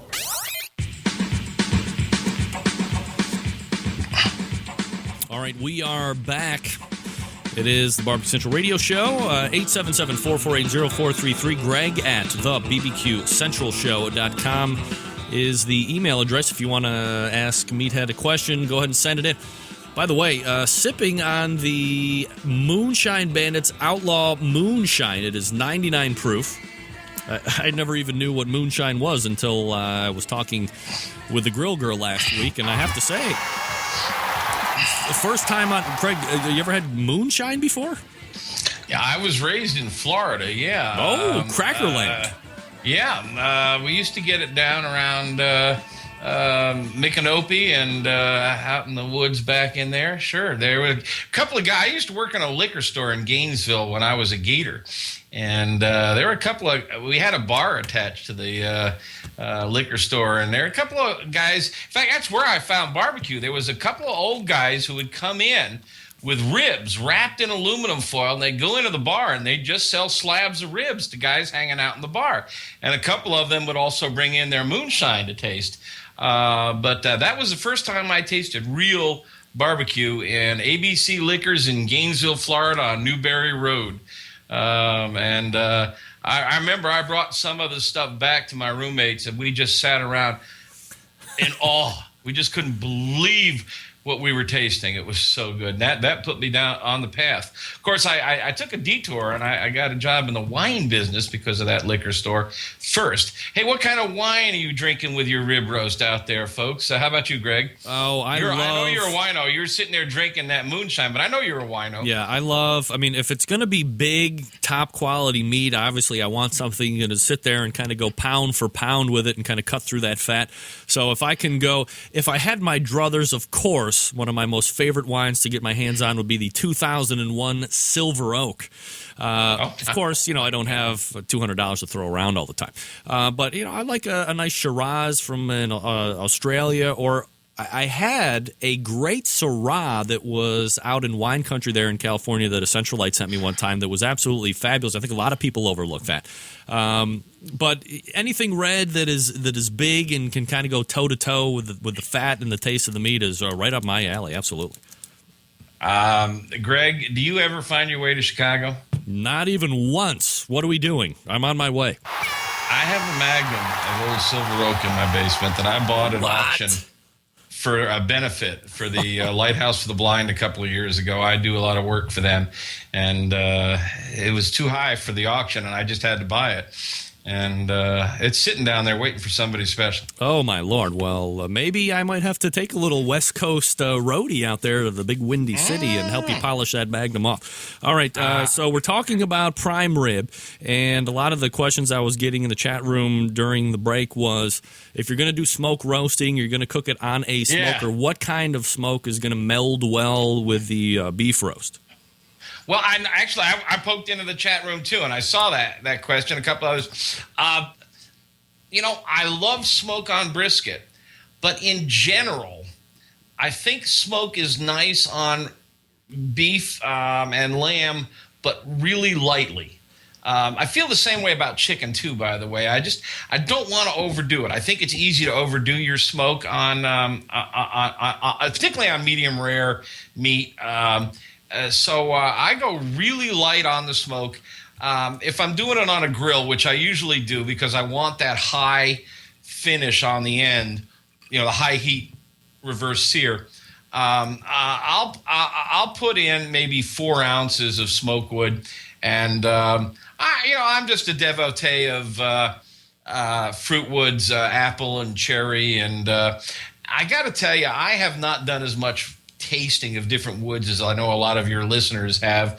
I just try to keep it light and simple on my prime rib.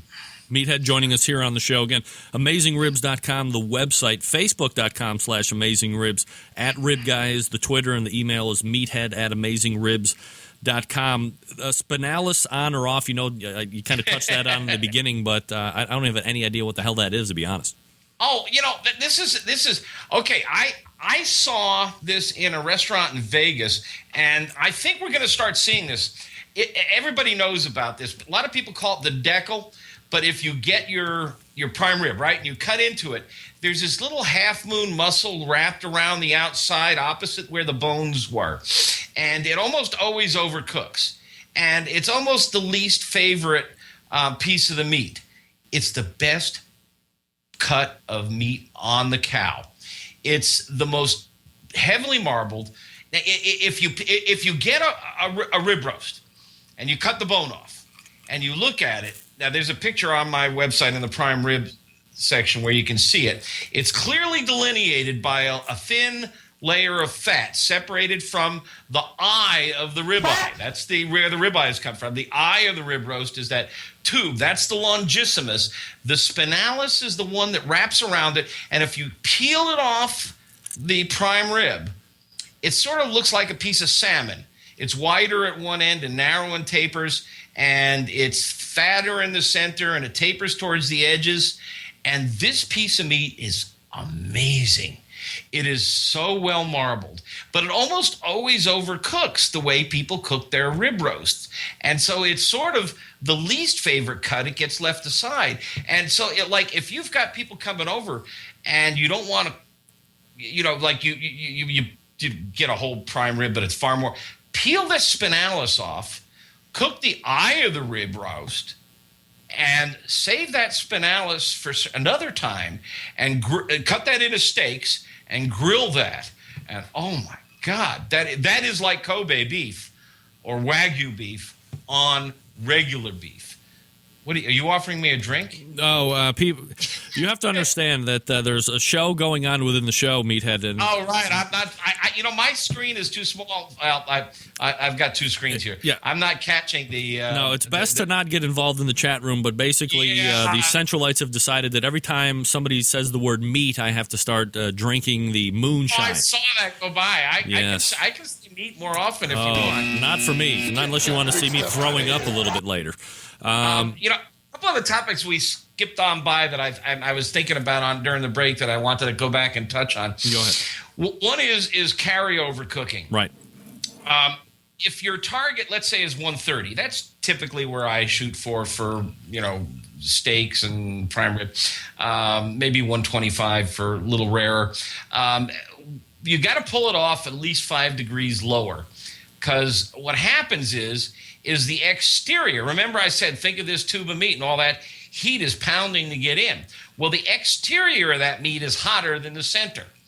So as you pull that meat off, nature wants to inebriate. Yeah, it wants equilibrium, and the heat on the exterior is transmitted towards the center. So the center will rise about 5 degrees after you take it off. So if your target is 125 or let's say 130, take it off at 125, and it'll get up to 130 in the center. And remember to measure in the center. Don't let your thermometer touch the bone. And please use a thermometer. I've got a chart on my website that gives you a rough idea how long to cook. The thing about beef roast is the bones are much wider than a pork roast. So if you buy a bone-in pork roast, usually one bone per person is a nice serving. But one bone of, if you leave the bone on, one bone of a rib roast is enough for 2 people. That's like 2 pounds of meat. So,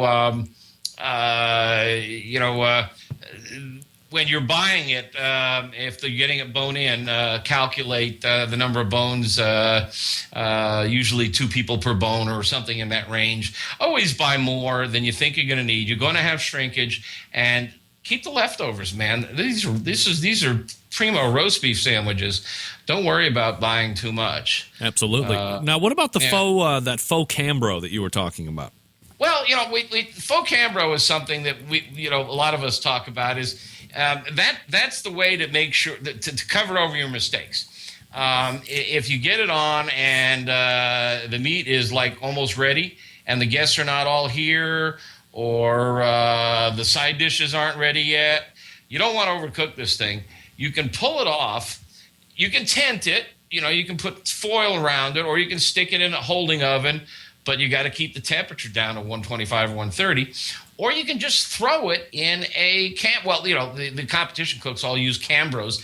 They're like beer coolers. Right. Just throw it in a beer cooler. Wrap it in foil. Throw it in a beer cooler with some blankets or towels around it, and close the lid, and they're remarkably good at holding that temp. If you're going over the river and through the woods to Grandma's house for Christmas, I'm going to my niece's house. It's about a 40-minute drive. I'll probably cook it most of the way, then throw it in the Cambro, bring it over there, and then sear it on. She's got a Weber gas grill, and then sear it on the gas grill. I think that'll be my strategy this year. But the Cambro is a handy thing to do. Just have a beer cooler really good and clean and handy on hand. One other thought came to mind about this.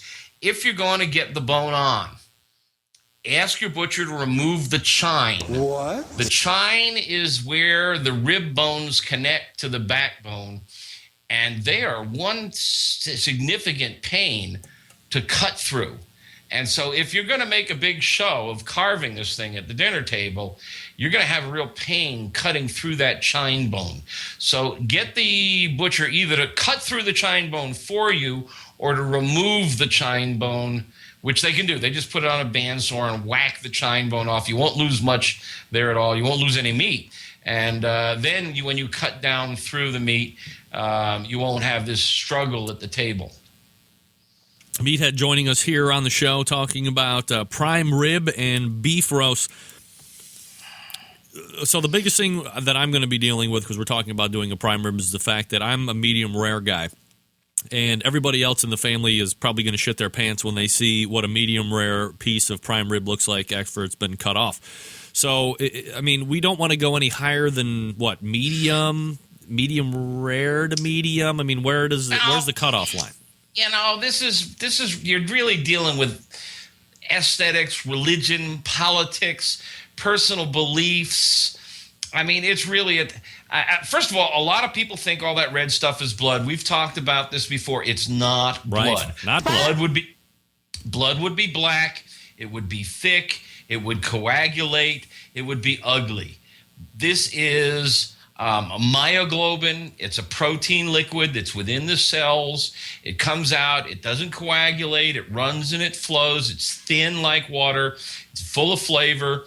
So if that's their issue, the blood grosses me out, let them know that it's not blood. But you're not going to get through. It's like trying to convert a Democrat to a Republican or something like that. Agreed. It's just not going to happen. Well, all right. There are a couple of ways to go about this. First of all, the end cuts, which is where all that nice flavor from the rub is. Right. Those are going to cook a little more. So if you've got well-done people in the house, they got to get the end cuts. Or what you can do is leave that grill hot and cut a slice out and then haul it back out to the grill and throw it back on the grill. Now you're going to sear the rich red ends that you've just cut through. Yeah. But what you've got there is a ribeye steak. I mean, that's where a ribeye steak comes from, is this very same piece of meat. That's the longissimus and the spinalis. That's the ribeye steak. So you'll be serving them a magnificent ribeye steak, and you can cut it just a little more. And if they insist on having a well-done or medium. And there's something else. A lot of people confuse medium and medium rare, and they're different temperatures. Yeah, right. A lot, people go in a restaurant and say, I'll take my medium. And then they get upset when it comes out kind of pink and it's not red. Medium rare is bright red. Medium is a rich pink. Medium rare is 130 to 135 in that range. Finish temp, not taking it off the grill, finish temp. Medium is 135 to 145. There's a big difference there. And then rare, which a lot of people who eat medium rare steaks will eat rare ribeyes, or rather rare rib roast. Mm-hmm. That's 120 to 130, and that's really very, very tender and juicy. And the reason that I like it that way, and a lot of people like it that way, is it's really at its most tender and its most juicy in that under 135 temperature range, 135 maybe down to 125. In that range, you've got the absolute maximum. And this is not just Meathead talking. The food scientists have machines that measure the shear pressure, how much pressure it takes to cut through it, and how much juices and stuff like that. All right, Meathead is joining us here on the show. We were covering prime rib and beef roast. So, of course, if you have any further questions, you can always contact Meathead a number of different ways. On Twitter at RibGuy. You can also find him on Facebook. Just go to facebook.com/AmazingRibs, or just go ahead and email. He's more than happy to do the exchange with you. Meathead at AmazingRibs.com. Meathead, always appreciate the conversation. I wish nothing but joyous holiday sentiments to you and yours. And, of course, we'll be looking for you again in January and seeing what we can possibly sink our teeth into for that second hour of that show. Greg, it's always fun talking to you. Have a happy holiday to you and your wife and your beautiful daughters and the new year. And let's find an excuse to get together and kill that old bottle of Silver Oak. Silver Oak that I've got in my. I don't even remember what vintage it is, but it's at least a decade old. And maybe come in for a Cavaliers-Bulls game. Hey, let's see what we can do. I appreciate the time tonight. Take care, buddy. All right, there he is. It's Meathead, everybody. We love and respect the fact that he wants to come on this show every month and talk about the topics that he does, always generating a lot of interesting thoughts and takes, techniques, whatever the case may be. And he is joining us. AmazingRibs.com is his website. Go ahead, start emailing with Meathead. He loves the interaction with the Centralites. Who doesn't? Meathead at AmazingRibs.com. All right, one quick reminder. This is going to be it, folks. Tonight, tomorrow, the last day to get your buy two, get one free. Mojo Bricks, bitch. That's right, it's Mojo Brick time. There's huge, what did we call them? The Mojo Stumps. You have the Mojo Brick 6. You have the Hickory bricks. You have the regular, the oak and the maple. I mean, these are some of the coolest, most dense wood products that are out there. One of the most green technologies that are out there. And if you want to get in touch, that's right. Ask about the free samples they're shipping to you folks who are teaching barbecue classes. Who teaches barbecue classes? Nobody. If you teach a class, you can hit Fred up, and he's looking to get his product in well-placed, high number of eye places. And forget all of that, because first of all and foremost of all, you want to take advantage of the buy two, get one free. Right now, you put in your order, and depending on what's on hand as far as the free stuff, Fred is going to shoot that in your bag, and you'll be all set to go. This is going to be taking place until the end of business tomorrow. All right, the end of business tomorrow. So you have tonight. Right now, go to shop.mojobricks, M-O-J-O, mojobricks.com. Or you can do it tomorrow as well. You'll get that get one free order that's going on right now. And that is pretty much going to end the promotion that we have going with Mojo Bricks. So I appreciate Fred and his sponsorship over the past month. That'll kill that. And believe it or not, we have a new wood sponsor that we're going to be announcing next week. And I'm not going to let the cat out of the bag right now. You're just going to have to wait on that. But it's not going to be your traditional chunks, let's say. Something a little maybe smaller. One of the most well-known smaller maker things in the industry is partnering with the show, and I'm very excited to get that started next week. But first, take advantage again of this promotion that is running out tomorrow night at the close of business. Buy two, get one free, the Mojo Bricks.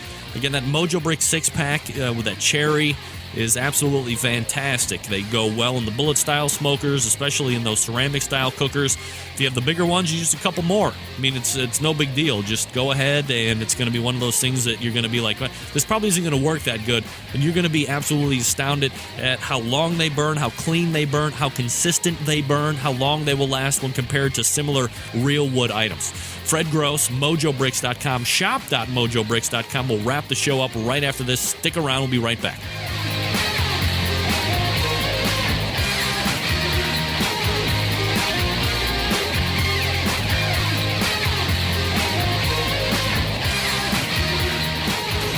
Get in the smoke. Call 877-448-0433 to get on the air. Now, here's your host, Greg Rempe.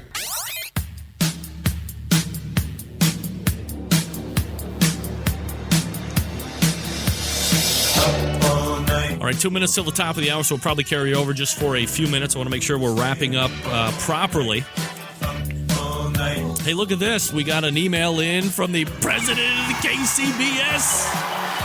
Tell me, Head, that some folks like Rainbow Prime Rib makes everybody happy in this family. A wine-soaked oak for the smoke, a Merlot or a Pauliac for wine, and lots of it. I agree with the lots of it, Candy. Speaking of lots of it, I've been partaking in the Outlaw Moonshine. Hello. I'll be visiting the Porcelain Pony in about 5 minutes. She thinks 12 Things of Barbecue was great. So, Candy, appreciate you listening. All right, let's quickly recap to see what has happened this evening. In the first hour, we had young Rich Wachtel, who is from Grilling with Rich. GrillingWithRich.com is his website, and he has the 2011 Barbecue Person of the Year. Who's it going to be? I quickly jaunted. Well, hold on a goddamn second. I'm going to tell you exactly who it's going to be. Let's go to www.grillingwithrich.com. This is very professional of me to actually start typing while we're doing the live show here. This is what happens when... Did I put spaces in there? Something's going on. Oh, my Lord. Damn moonshine will get you every time. GrillingWithRich.com. And erase everything else. Let's see what happens here. Hold on. Oh, yeah, you said something before.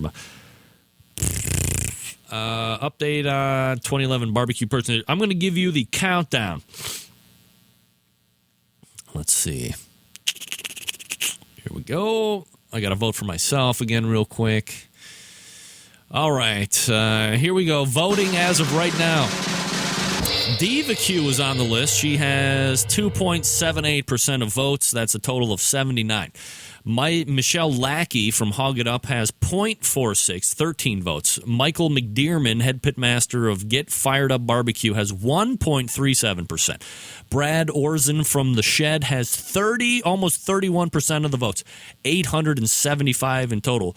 Chris Lilly, friend of the show, 32.93, almost 1,000 votes. He is by far the leader. Shane Draper from Draper's Barbecue Sauce has 20 votes, not even 1%. Delbert King from Heads Up for Barbecue for the Troops has 12 votes. Jason Day from Barbecue Addicts, 2.29, 65 votes. Johnny Trigg has 109 votes. Greg Rempe, Barbecue Central Radio Show, 27 votes. What the fuck? Everybody get over that goddamn website and vote for this sorry piece of shit that is out here, hoping to get... All right. Heath Hall, Pork Barrel Barbecue, friend of the show, has 357 votes. Kerry Bringle from Peg Leg Porker has 150 votes. Mike Chesser, Rub One Out, best name ever, second only to Hot Grill on Grill, has 41 votes. Rod Gray from Pellet Envy has 18 votes. Drum roll, please. I have more votes for Barbecue Person of the Year in 2011 than Rod Gray. Rod, eat it. Nothing. Oh, all right. Never mind.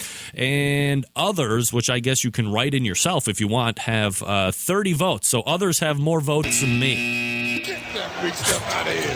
What? Other people have more votes than me?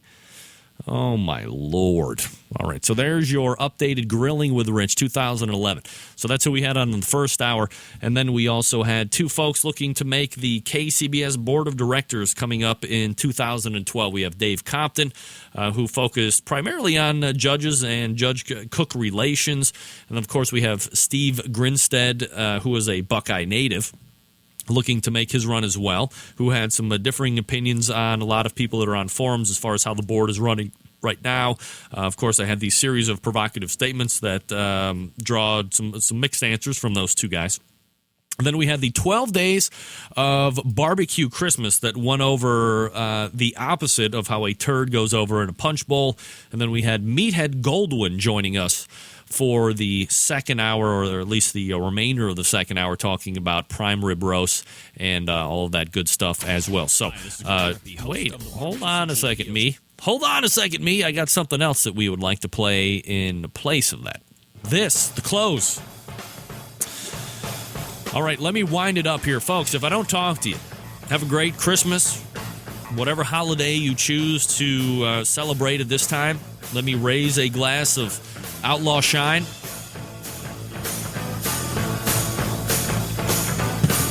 Ooh, need a little more ice than that bad boy. That's going to burn. I want to wish you all a Merry Christmas, or, again, whatever type of holiday that you are celebrating this time of year. I appreciate you all as Centralites, as listeners, supporters, and sponsors of the show. Next week's show is going to be a best of 2011. I'll kind of recount some of the takes I've had, kind of voted on by you, the listeners, some sound bites that were pretty cool, all that good stuff. So that's kind of wide open. Your calls, too, if you want to weigh in and talk about what you've been up to, what you thought the best parts of the show were this year. Thanks to Rich Wachtel. Thanks to Dave Compton, Steve Grinstead, Meathead, my daughters, for thinking the 12 days of barbecue Christmas. Hey, let me tell you this. Let me help you control the rusty grill grade population. You got raw cast iron. As they're cooling down after you've used them, hit them with some Pam, hit them with some Crisco, let it bake in. Prevent the rust, okay?